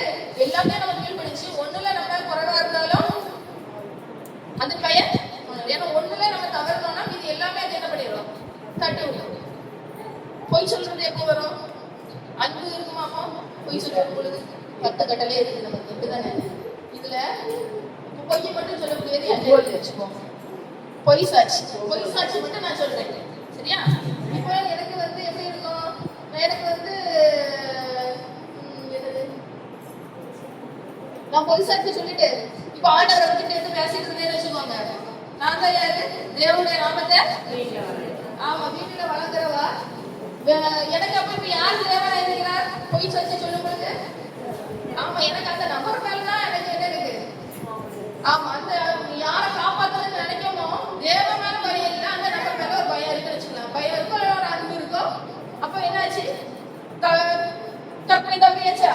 அடுத்தது யாகிலும் உனக்கு உண்டாக்க வேண்டாம். அப்ப அந்த ஆள் எனக்கு ஒரு விக்கிரமா மாறிடுச்சு. ஆண்டோட கற்பனையை தாண்டி நம்ம ஒருத்தருக்கு சார்பா நம்ம பண்ணிட்டு இருந்தோம்னு வச்சுக்கோங்க, தவறு செஞ்சுட்டு இருந்தோம், அதுதான் விக்கிரமம், சரியா? தேவனுக்கு முன்னாடி நம்ம யாரையாவது வச்சிருக்கோமான்னு பாருங்க. இந்த இடத்துல நம்ம சில நேரம் எடுத்துருவோம், நமக்கு தெரியாது, நம்ம இல்லவே இல்லைன்னு சொல்லுவோம். ஆனா நல்லா யோசிச்சு பார்த்தீங்கன்னா தெரியும், வீட்டுல யாராவது ஒரு ஆளை வச்சிருக்கோம், பிள்ளைய விக்கிரமா வச்சிருக்கோம், கணவரை விக்கிரமா வச்சிருக்கோம், அம்மா அப்பா யாரையாவது வச்சு விக்கிரமா வச்சிருக்கோம். ஆண்டவர் சொல்றது கூட கீழ்ப்படிய முடியாது. ஆனா இந்த நபர் சொல்றது உங்களால கட்ட முடியாது. இந்த நபர் சொல்றது கட்டத்துக்கு விரோதமா இருந்தாலும் என்னால என்ன பண்ண முடியாது? கட்ட முடியாது. அப்படின்னு யாரு உங்க லைஃப்ல இருக்காங்களோ அவங்கதான் யாரு? உங்க விக்கிரகம். நீங்க தனியா செல செஞ்சு எங்க தூக்கிட்டே தெரியணுங்கிறது இல்ல, சரியா? அதுதான் விக்கிரகம். அடுத்தது அப்ப மீதி அப்ப ஒண்ணுல பொய் சொன்னோம்னா அந்த ஆள்கள் நமக்கு அன்பு இருக்குமா? உன்னை நீ நேசிக்கிறது போல பிறனையும் நேசிப்பாங்க. அந்த நேசம் இருந்துச்சுன்னா நம்ம அடுத்த அந்த பொய் சாட்சி சொல்லி இன்னொரு ஆளை பொய்யா ஒரு சாட்சி சொல்லி ஒரு ஆளை மாட்டி விடுவோமா? மாட்டி விட மாட்டோம், அப்படிதானே?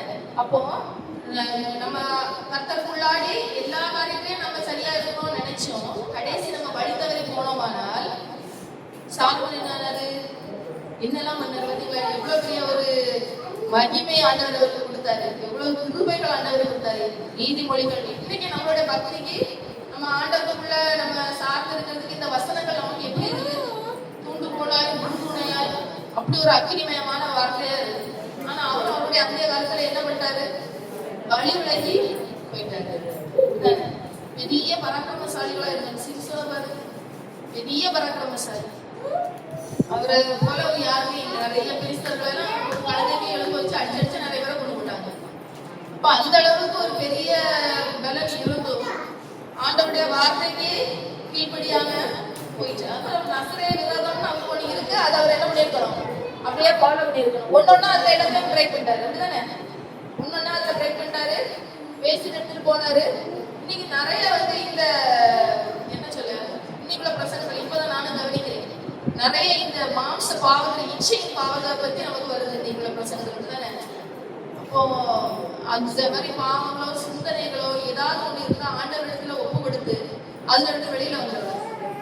அது வேற யாரும் உங்களுக்கு தெரிஞ்சவங்க யாராவது இந்த மாதிரி ஏதாவது பாவத்துல ஈடுபட்டவங்க உங்களுக்கு தெரிஞ்சதுன்னா அவங்களுக்காக நீங்க விண்ணப்பம் பண்ணி ஜெபம் பண்ணுங்க. இப்ப நம்ம தேசத்துக்காக உபவாசம் எடுத்து ஜெபம் பண்ணிட்டு இருக்கோம். அப்ப நம்ம தேசத்துல இந்த பாவங்கள் வராதபடிக்கு நம்ம ஜெபம் பண்ணணும்.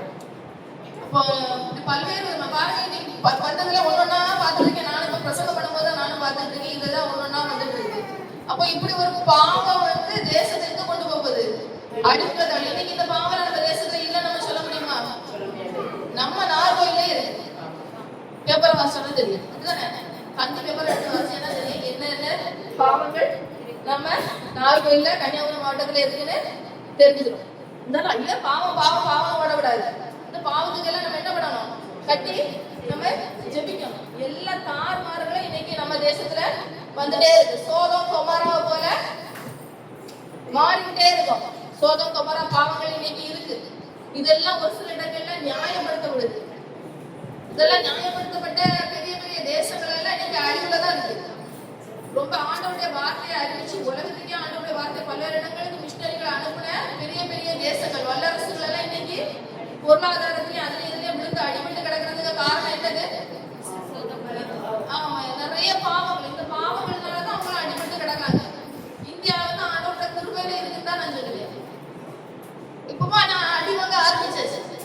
இந்த வருஷத்துல இப்ப பாருங்க ஒரு 2 மாசமா பயங்கர இயற்கை அடி, பயங்கரமான அங்கங்க நிலம் சரிஞ்சு மண் சரிஞ்சு பயங்கர அழிவுகள் நடந்து ஆரம்பிச்சு. சரி, இப்ப அழிவு நடக்குதுன்னு சொல்லிட்டு இருக்கிறது இல்ல. இதுல எத்தனை பேர், நிறைய பேரு மறிச்சு போவாங்க, அப்படிதானே? இந்த மறிச்சு போறவங்கள இந்த ஆத்மாக்கள் மறிச்சு போகும். இந்த மனுஷன் வந்து மறிக்கிறதுக்கு பயப்படக்கூடாது. இப்ப நான் இன்னைக்கு சரீரப்பிரகாரமா மறித்து போறதுக்கு நான் பயப்படக்கூடாது. கிறிஸ்துவோட பிள்ளை, ஆண்டவரோட பிள்ளைல பயப்படக்கூடாது. ஏன்னா மீதியோட எல்லா காரியத்தையும் ஆண்டவர் பார்த்துக்கிறாரு. குடும்பத்தை யாரு பாப்பா, பிள்ளைய யாரு பாப்பா, பிள்ளைய யாரு பாப்பா, எல்லாத்தையும் ஆண்டவர் பார்ப்பாரு. அதுன்னு சொல்லிட்டு நம்ம தூரம் எடுத்து போய் என்ன பண்ணக்கூடாது, தற்கொலை செய்யறேன், எனக்கு பிரச்சனையா இருக்கு, நான் போய் சேர்றேன்னு சொல்லிட்டு ஆத்மாவை என்ன பண்ணக்கூடாது. நமக்கு ஒரு டியூட்டி இருக்கு, அதை தான் பண்ணணும். ஆனா இப்போ இந்த ஆத்மாக்கள் கொத்த மறிச்சு போகுது இல்லையா, இந்த ஆத்மால எங்க போகும்? பாதாளத்துக்கு போயிடும், அப்படிதானே? ஆனா கிறிஸ்து வந்து சிலுவையில யாருக்காக ரத்தம் சிந்தினாரு? ஒவ்வொரு ஆத்மாக்களுக்காகவும் சிந்தினாரு. அழிவு இனி வரும். நம்ம வேதத்தின்படி நமக்கு அப்படிதானே இருக்கு. யுத்தமும் செய்தியில கேட்பீங்க, 3ல ஒரு பங்காளியும் 3ல ஒரு பங்காளியும் இருக்கு இல்லையா? இது போல அழிவுகள் எல்லாம் வரும். ஆனா இந்த அழிவுகள் வரும்போது மனுஷன் சாவாம தப்புப்பான்னு நினைக்கீங்களா?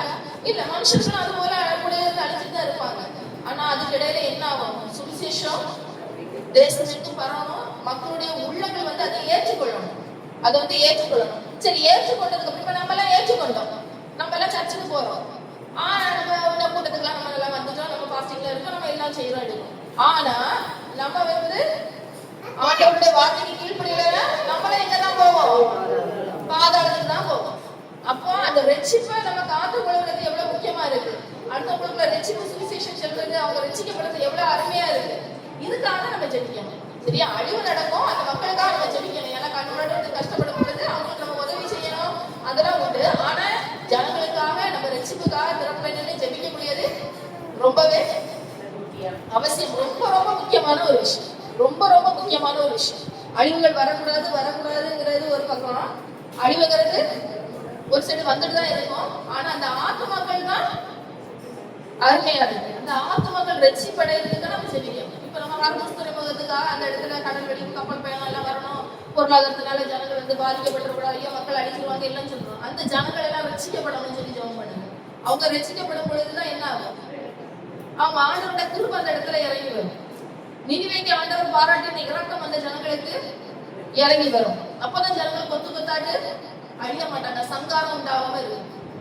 ஆண்டவர் சொல்லுறபடி அந்த இடத்துல அப்போ அவங்களுடைய ரட்சிப்புக்காக முதன்மையா நம்ம என்ன பண்ணணும்? ஜபிக்கணும்.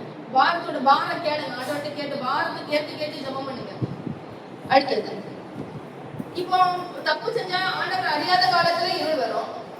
ஆண்டவர் நம்ம அறிஞ்சிட்டோம், பாவம் இருள் வரும். பாவம் செய்யும் போது இருள் வரும். சரி, அந்த பாவத்தையே நம்ம விட்டுட்டோம். அதுக்கப்புறம் இப்போ நம்ம உலக ஆண்டவர்ல வந்துட்டு இருக்கும் பொழுது சில நேரம் இருள் வரும். அது என்னது? ஒரு இருளான காலம். அதுதான் முதல்ல சொல்லுங்க. இன்றைக்கு ஒரு காலம் உண்டு, அதுக்கு ஒரு காலம் உண்டு, மாதிரி அளவு ஒரு காலம் உண்டு, நகைக்க ஒரு காலம் உண்டு. அப்போ ஒரு காலங்கள், ஒரு பீரியட் நமக்கு என்ன கொடுக்கப்பட்டிருக்கும்? ஒரு இருளான காலம் போல நமக்கு தோணும். நமக்கு இப்போ எனக்கு லைஃப்ல ஒரு இருளான காலம்னா, எனக்கு வீட்டுக்காரருக்கு வேலை இல்லாத ஒரு காலம் வந்து ஒரு இருளான ஒரு காலமா இருக்கு. சில நேரத்துல நம்ம இதுக்காக ஒரு விஷயத்துக்காக ரொம்ப முட்டி மோதி சில விஷயங்களுக்காக தேடிட்டு இருக்கோம். அப்போ அது என்னது? ஒரு இருளான ஒரு காலமா இருக்கும். விலகினங்கள், வீட்டுல யாருக்காவது உடம்பு சரியில்லாம இருக்கும், பெரிய நோய் வந்துருக்கும், யாருக்காவது இழப்பு வந்துருக்கும். அப்ப இதெல்லாம் ஒரு இருளான காலம். ஏன்னா அதுல இருந்து மீண்டு வர்றது வந்து ரொம்ப சுலபமான ஒரு காரியம் இல்லை. மனசுக்குள்ள வந்து சோர்ந்து போயிருவாங்க சிலருக்கு. அதுல இருந்து மீண்டு வர்றது அவ்வளவு ஈஸியான ஒரு விஷயம் இல்லை, அப்படிதானே? அப்போ இது ஒரு இருளான காலம். இந்த இருளான காலம் எதுக்கு வந்துச்சு? பாவமே பரிசுத்தவான்கள் கஷ்டப்படுறாங்களா? நமக்கு கூடார பண்டிகைக்கு ஒரு அங்கிள் வந்தாங்க. வந்து அவங்களுக்கு வந்து என்னாச்சு? குடல் ஆபரேஷன் பண்ணி, அப்படிதானே? அவருக்கு இருந்தது என்ன குடல்? பிளாஸ்டிக் செயற்கை குடல் தான் வச்சிருக்காங்க. அப்ப அவருக்கு எப்படி இருக்கும்? சுகமா இருந்துருக்குமா? நினைச்சதை எடுத்து சாப்பிட முடியாது, அவங்க சாப்பிட முடியாது. நம்ம சாப்பிட்ற மாதிரி அவங்களால சாப்பிட முடியாது. சாப்பிடாட்டி எப்படி இருக்கும்? நமக்கு உபவாசம் இருக்கும்போது எப்படி இருக்கு? நல்லாதான் இருக்கு, அப்படிதானே? ஆமா. ஆனா நம்ம ஆண்டவர்ல இருந்து நம்ம எடுக்கும் பொழுது எப்படி இருக்கும்? நல்லா இருக்கும். உபவாசம் ஆண்டவர் எப்படி ஒரு உபவாசம் இருக்கும் பொழுதுதான் எப்படி இருக்கும்? நல்லா இருக்கும். சாதாரணமா ஒரு நாளைக்கு நார்மலா நல்லா சாப்பிட்டு இருக்கிற ஒரு நாள் சாப்பிட்டதுக்கு கொஞ்சம் பிந்தி போயிட்டு ஒரு 2 மணி நேரம் பிந்தி போயிட்டு எப்படி இருக்கும்? கையும் காலெல்லாம் ஆடி கலர்ச்சியெல்லாம் வந்து, ஆமா, என்னால சாப்பிடாமலாம் இருக்க முடியாது. டயட்டே ஒரு நாளும் பார்த்தது இல்லை. ஆனா நல்லா சாப்பிடக்கூடிய ஆளு. சரியா?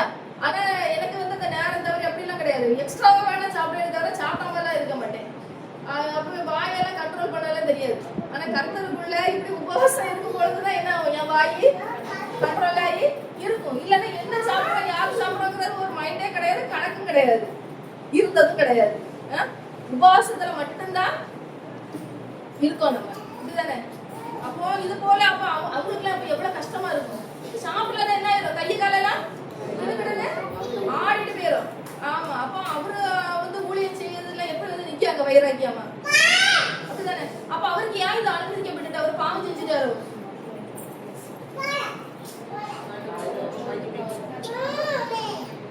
அது ஒரு அவங்களுக்கு ஒரு சோதனை கொடுக்கப்பட்டது, அப்படிதானே? ஆபிரகாமுக்கு வந்துச்சா சோதனை? ஆண்டவர் சொல்ல கேட்டு அங்க இருந்து எழுப்பி இங்கதானே வந்தாரு. ஆண்டவர் சொல்ல கேட்டு வந்தார் இல்லையா? அப்ப வந்ததுக்கு அப்புறம் அவருக்கு ஆச்சு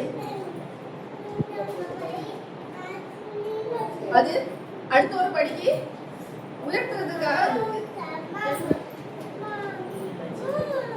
அது அடுத்த ஒரு படிக்கு நம்மளை உயர்த்துவதற்காக வந்திருக்கு. நம்ம ஏற்கனவே ஒரு நிலையில இருப்போம், இதுதானே? ஏற்கனவே ஒரு நிலையில போயிட்டே இருப்போம், நல்லா போயிட்டு இருப்போம். நல்லா போயிட்டு இருந்தாலும் என்ன ஆயிரும், ஒரு இருளின் பீரியட் வந்துடும், ஒரு பிரச்சனை வந்துடும். அப்படி இருக்கும் பொழுது சோர்ந்து போயிடக்கூடாது. நான் நல்லா தானே இருக்கேன், ஆண்டவருக்குள்ள நல்லா தானே தேடினேன், எனக்கு ஏன் இந்த பிரச்சனை, நான் ஏன் குண்டுல விடக்கேன்னு யோசிக்கணும். அப்படி நமக்கு என்ன வரும்? ஆனாலும் அப்பவே என்ன சொன்ன, கர்த்தர் நல்லவர், விசுவாசத்தை கைவிடக்கூடாது. சரியா? பிடிச்சுக்கணும். ஈசாக்க பலி கொடுக்குறாரு, எப்படி இருக்கும்? இன்னைக்கு உனக்கு பிள்ளைய பலி கொடு அப்படின்னு சொல்றாரு. நம்மகிட்ட வந்து அப்படி சொன்னா எப்படி இருக்கும்? நம்ம பிள்ளைய வந்து நீ பலி கொடுன்னு சொல்லி கேட்டா ரொம்ப கொட்டுறவங்க தெரியல. கொஞ்சம் யோசிச்சு பாருங்களேன், கொஞ்சம் ஆபிரகாமுக்கு ஃபீலிங்ல வாங்க, கொஞ்சம் யோசிச்சு பாருங்க. இன்னைக்கு உனக்கு பிள்ளைய வந்து பலி கொடு அப்படின்னு சொல்லி கேட்கறாரு. நெஞ்சு எப்படி பதறது நமக்கு? இப்படிதானே பதறி இருக்கும். ஆனாலும் அவர் என்ன பண்ணாரு, விசுவாசத்தோட ப்ரொசீட் போயிட்டே இருந்தார். ஆண்டவர் சொல்றது கேட்டுட்டே போயிட்டே இருந்தார். அதுல ஆண்டவர் பார்த்தது பலி கொடுக்கறது, அவரு பலிய வந்து காலையில பலியே நான் கொடுக்கலன்னு சொல்லுவாரு. பலி கேட்க போறாரு, அவர் என்ன பண்ணாரு, ஒரு நன்மையை கொடுத்தாரு, உயர்த்தினாரு. அப்போ அது போலதான். சரியா? அப்போ ஆண்டவர் வந்து என்ன பண்ணுவாரு, ஆண்டவருடைய வழியில நடக்கிறவங்களுக்கு என்ன வரும், பிரச்சனைகள் வரும். நமக்கும் ஆண்டவருக்குள்ளே நடக்கும் பொழுதும் பிரச்சனைகள் வரும் பொழுதும் அதுல என்ன பண்ணணும், விசுவாசத்தை விடாமல் பற்றி கொள்ளணும். அந்த நேரம் என்ன பண்ணக்கூடாது, சோர்ந்து போயிடணும். சோர்ந்து போறதுக்கு நிறைய பேர் பண்ணுவாங்க. யோபு என்ன பண்ணாரு, யோபு நீதிமான், அப்படிதானே? தேவனே என்ன சொன்னாரு, யோபு நீதிமான் தானே சொன்னாரு. ஆமா, தேவனே சொல்லி சாட்சி கொடுத்தாச்சு யோபு நீதிமான். ஆனா யோபுக்கு ஏன் அந்த துன்பமான காலம், ஒரு இருளான காலம் பாருங்க, எல்லாமே அடைஞ்சு போச்சு, ஒண்ணுமே இல்ல.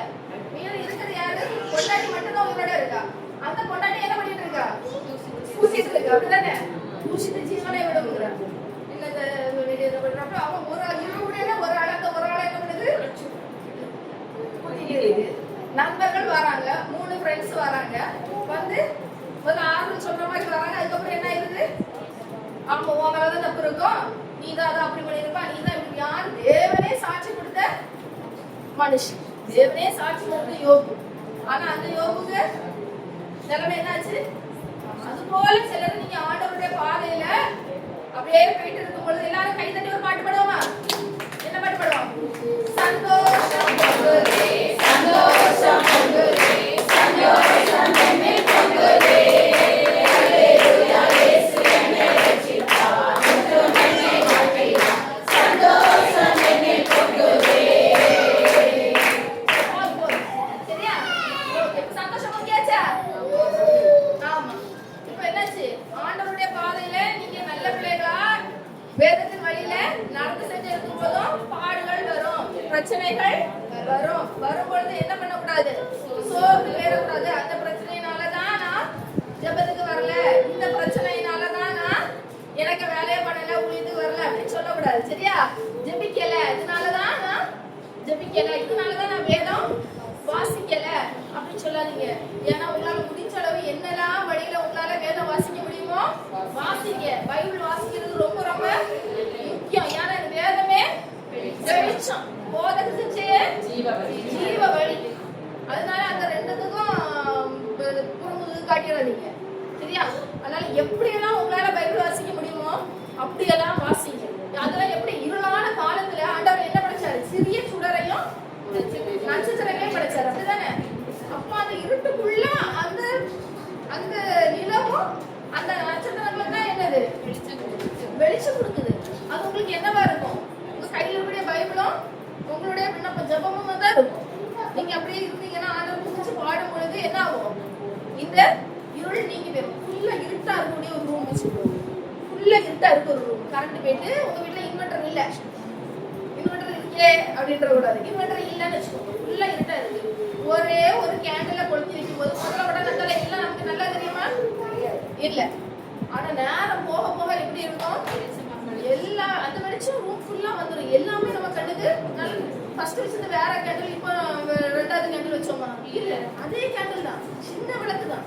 ஆனா என்ன ஆயிரும்? ஆமா, அது எரி என்ன ஆயிரும்? இருளு போயிடும். தேவன் வெளிச்சம். இருள் அதை பற்றி கொள்ள பற்றி கொள்ள முடியாது இருளால. சரியா? அப்ப இருளான சூழல்ல நம்ம என்ன பண்ணணும்? வெளிச்சமான வேத வசனத்தை வாசிக்கணும். வேதம் வாசிக்கணும், தியானிக்கணும். அது புசிக்கிறது மாதிரி புசிக்கணும். சாப்பிடணும், மோந்து பார்க்க கூடாது. சும்மா பார்த்துட்டு இப்படி போனோம்னா அதுல ஒரு பிரயோஜனமே இல்லை. நான் பைபிள் வாசிப்பேனே, நான் டெய்லி இத்தனை அதிகாரம் வாசிப்பேனே. நீங்க எத்தனை முறை பைபிளை திருப்ப திருப்ப வாசிச்சாலும் அந்த வசனம் உங்களுக்குள்ள இறங்கலைன்னா என்ன ஆகும்? அது எப்படின்னா சாப்பாடை நல்லா எடுத்து மோந்து மோந்து பார்த்துச்சு, வாயில போட்டு போய் பார்த்துச்சு துப்புற மாதிரிதான். அதனால உங்களுக்கு ஏதாவது பலம் கிடைக்குமா? ஏதாவது எனர்ஜி கிடைக்குமா? சத்து கிடைக்குமா? நான் சத்தா சாப்பிட்டேனே, நான் அது சாப்பிட்டேனே, அது சாப்பிட்டேனே, இதை சாப்பிட்டேனே அப்படின்னு நம்ம சொல்ல முடியாது. இதுதானே? அது மோந்து பார்த்தேன், இதை மோந்து பார்த்தேன், எனக்கு சத்து கிடைக்கலன்னு சொல்லுவீங்களா?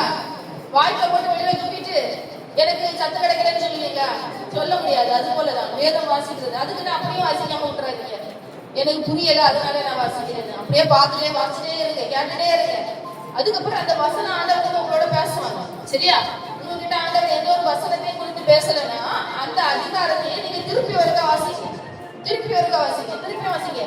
எனக்கு இன்னைக்கு பேசாம நான் உங்களை விடமாட்டேன் ஆண்டவரே. யோபு எப்படி பிடிச்சாரு? யாக்கோபு எப்படி பிடிச்சாரு? ஆமா, பகலாயிட்டு என்ன விட்டுரு அப்படின்னு சொன்னப்பறம் இவர் என்ன பண்ணல? முதல்ல உடச்சத்தை பிடிச்சி சுடுக்கிறவங்க என்ன பண்ணாரு? ஆசிரியர் வாங்க வாங்காம விடல. அது போல என்கிட்ட இந்த வசனத்தை என்கிட்ட பேசாம நான் விட மாட்டேன்னு சொல்லி என்ன பண்ணணும்? வேதத்தை ஆண்டவத்தை கேட்டு பிடிச்சி ஜெபம் பண்ணி கேட்டு என்ன பண்ணுங்க? அதுதான் புசிக்கிறது.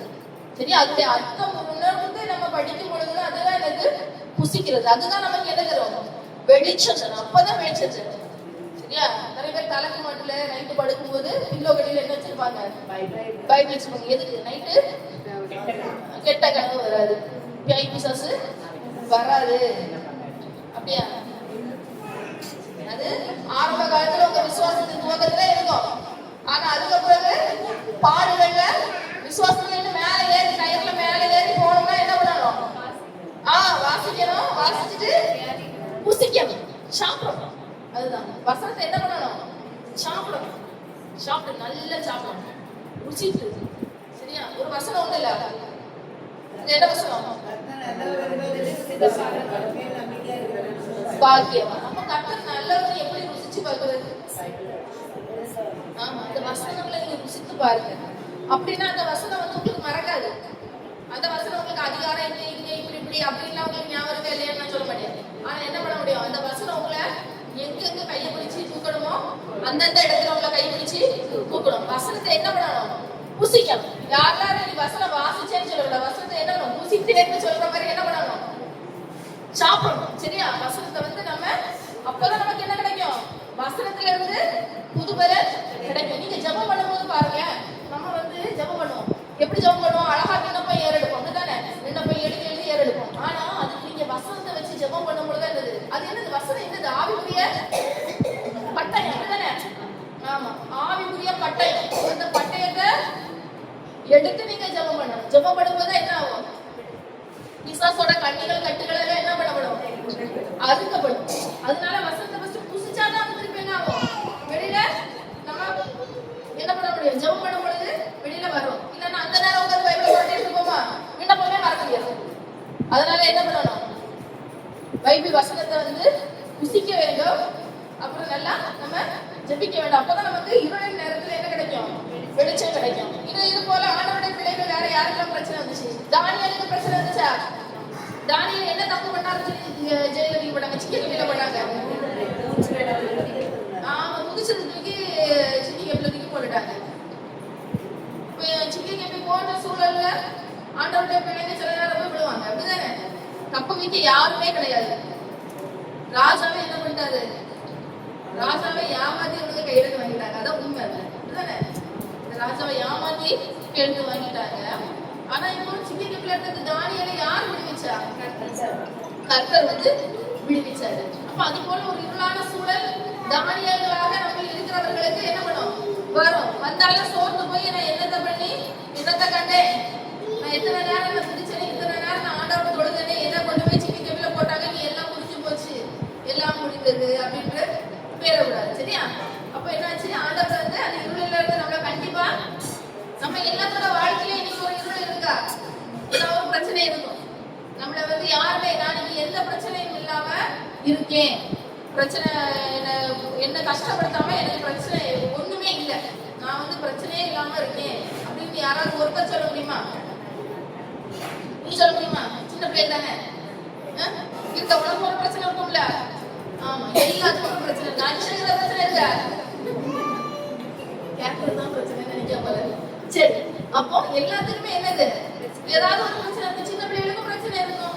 அவங்களுக்கு ஏதாவது மார்க் வாங்கணும், அந்த டீச்சர் யசோதா இந்த பாடம் தெரியல, இப்படி ஏதாவது ஒரு விஷயங்கள் பிள்ளைகளுக்கும் இருக்கும். இவங்க சண்டை போடுவாங்க, இப்படி ஏதாவது ஒண்ணு சின்ன பிள்ளைகளுக்கும் இருக்கும். எல்லாத்துக்கும் அவரவர் சைஸுக்கு ஒரு பிரச்சனை உள்ள இருக்கதான் செய்யும். அப்ப அந்த நேரத்துல என்ன பண்ணக்கூடாது? சோர்ந்து போக கூடாது. அடுத்தது வேற யாரு? நம்ம யோசேப்பு. யோசேப்பு என்ன தப்பு பண்ணதுக்கு சிறைச்சாலைக்கு போனாரு? ஆமா, அவரு உண்மையா இருக்கு தன்னை காத்து பண்றதுக்கு சிறைச்சாலையில தூக்கி போட்டாங்க. அதுதானே? உண்மை உத்தமமா இருந்ததுக்காக எங்க போட்டாங்க? சிறைச்சாலை தூக்கி போட்டாங்க. சரி, ஆனா இவங்களுக்குள்ள என்ன கிடைச்சது? இவங்களுக்குள்ள என்ன கிடைச்சது? சிறைச்சாலை தூக்கி போட்டாங்க. ஆனா இவங்களுக்குள்ள என்ன கிடைச்சது? சிறைச்சாலையில வெளியில வந்தோட என்ன கிடைச்சது? ஆமா, உயர்வு கிடைச்சது இல்ல? அவங்க பதவியில உயர்வு. அவங்களோட மகிமை என்னாச்சு? பெருகிச்சு. அது போல இன்னைக்கு ஆண்டவருடைய வழியில உண்மையா உத்தமமா நடக்கிற பிள்ளைங்க ஏதாவது ஒரு பிரச்சனையான இருளான ஒரு சூழல்ல எனக்கு அடுத்து வழி தெரியலையே, சுத்தி கண்ணை கட்டி காட்டுல விட்ட மாதிரி இருக்கே அப்படின்னு நினைக்கிறவங்களுக்கு இந்த காலம் முடியும். சரியா? இன்னைக்கு ஒரு காலம், அடுத்த ஒரு காலம். இந்த காலம் முடியும் பொழுது ஆண்டவர் என்ன சொல்றாரு? மகிமையான மேன்மைகளை தர்றாரு. அது தெரியாத வழியில் அப்படின்னு இல்லை, அது பெருசா குளோரியஸா இருக்கு. அது வந்து எல்லாருமே பார்த்து சொல்ற மாதிரி எப்படி இருக்கும்? ஆண்டவர் எல்லாத்துக்கும் முன்னாடி தான் என்ன பண்ணுவாரு? சாட்சியாக இருப்பாங்க. தானியேல் எல்லாம் அவ்வளவு ஒரு பாடு. அதனால அவரை எப்படி தூக்கி ஆண்டவர் மேல அந்த ராஜ்யத்திலே ரொம்ப மேன்மையாட்டு தூக்கி வச்சாங்க. கடைசியாக 1 யோவான் 2ஆம் அதிகாரம்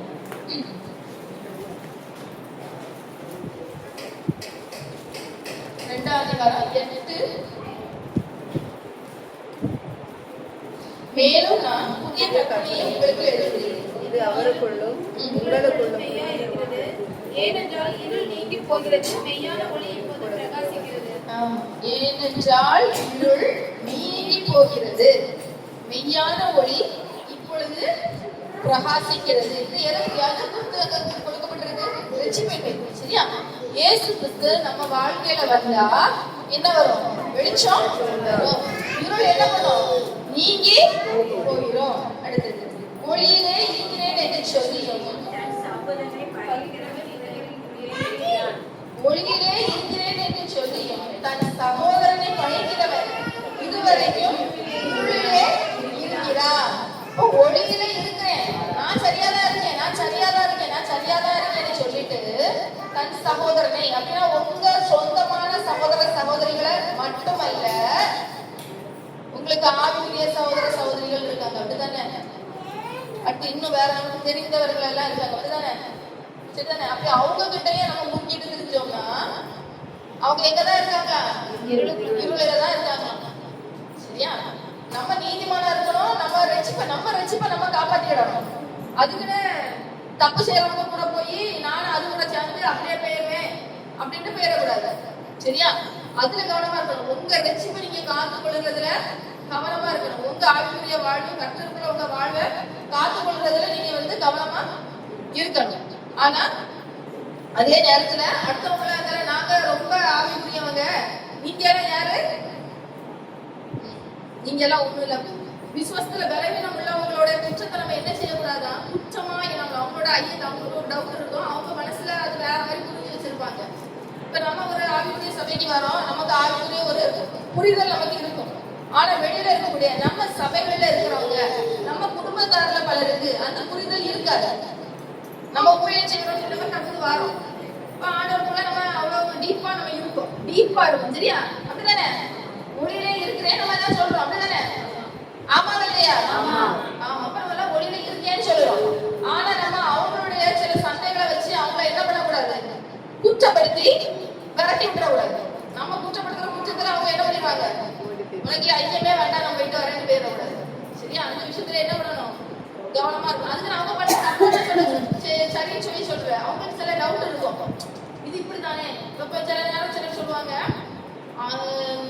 ஃபார் எக்ஸாம்பிள் பரமண்டலிசம் சொன்னா போதும் தானே.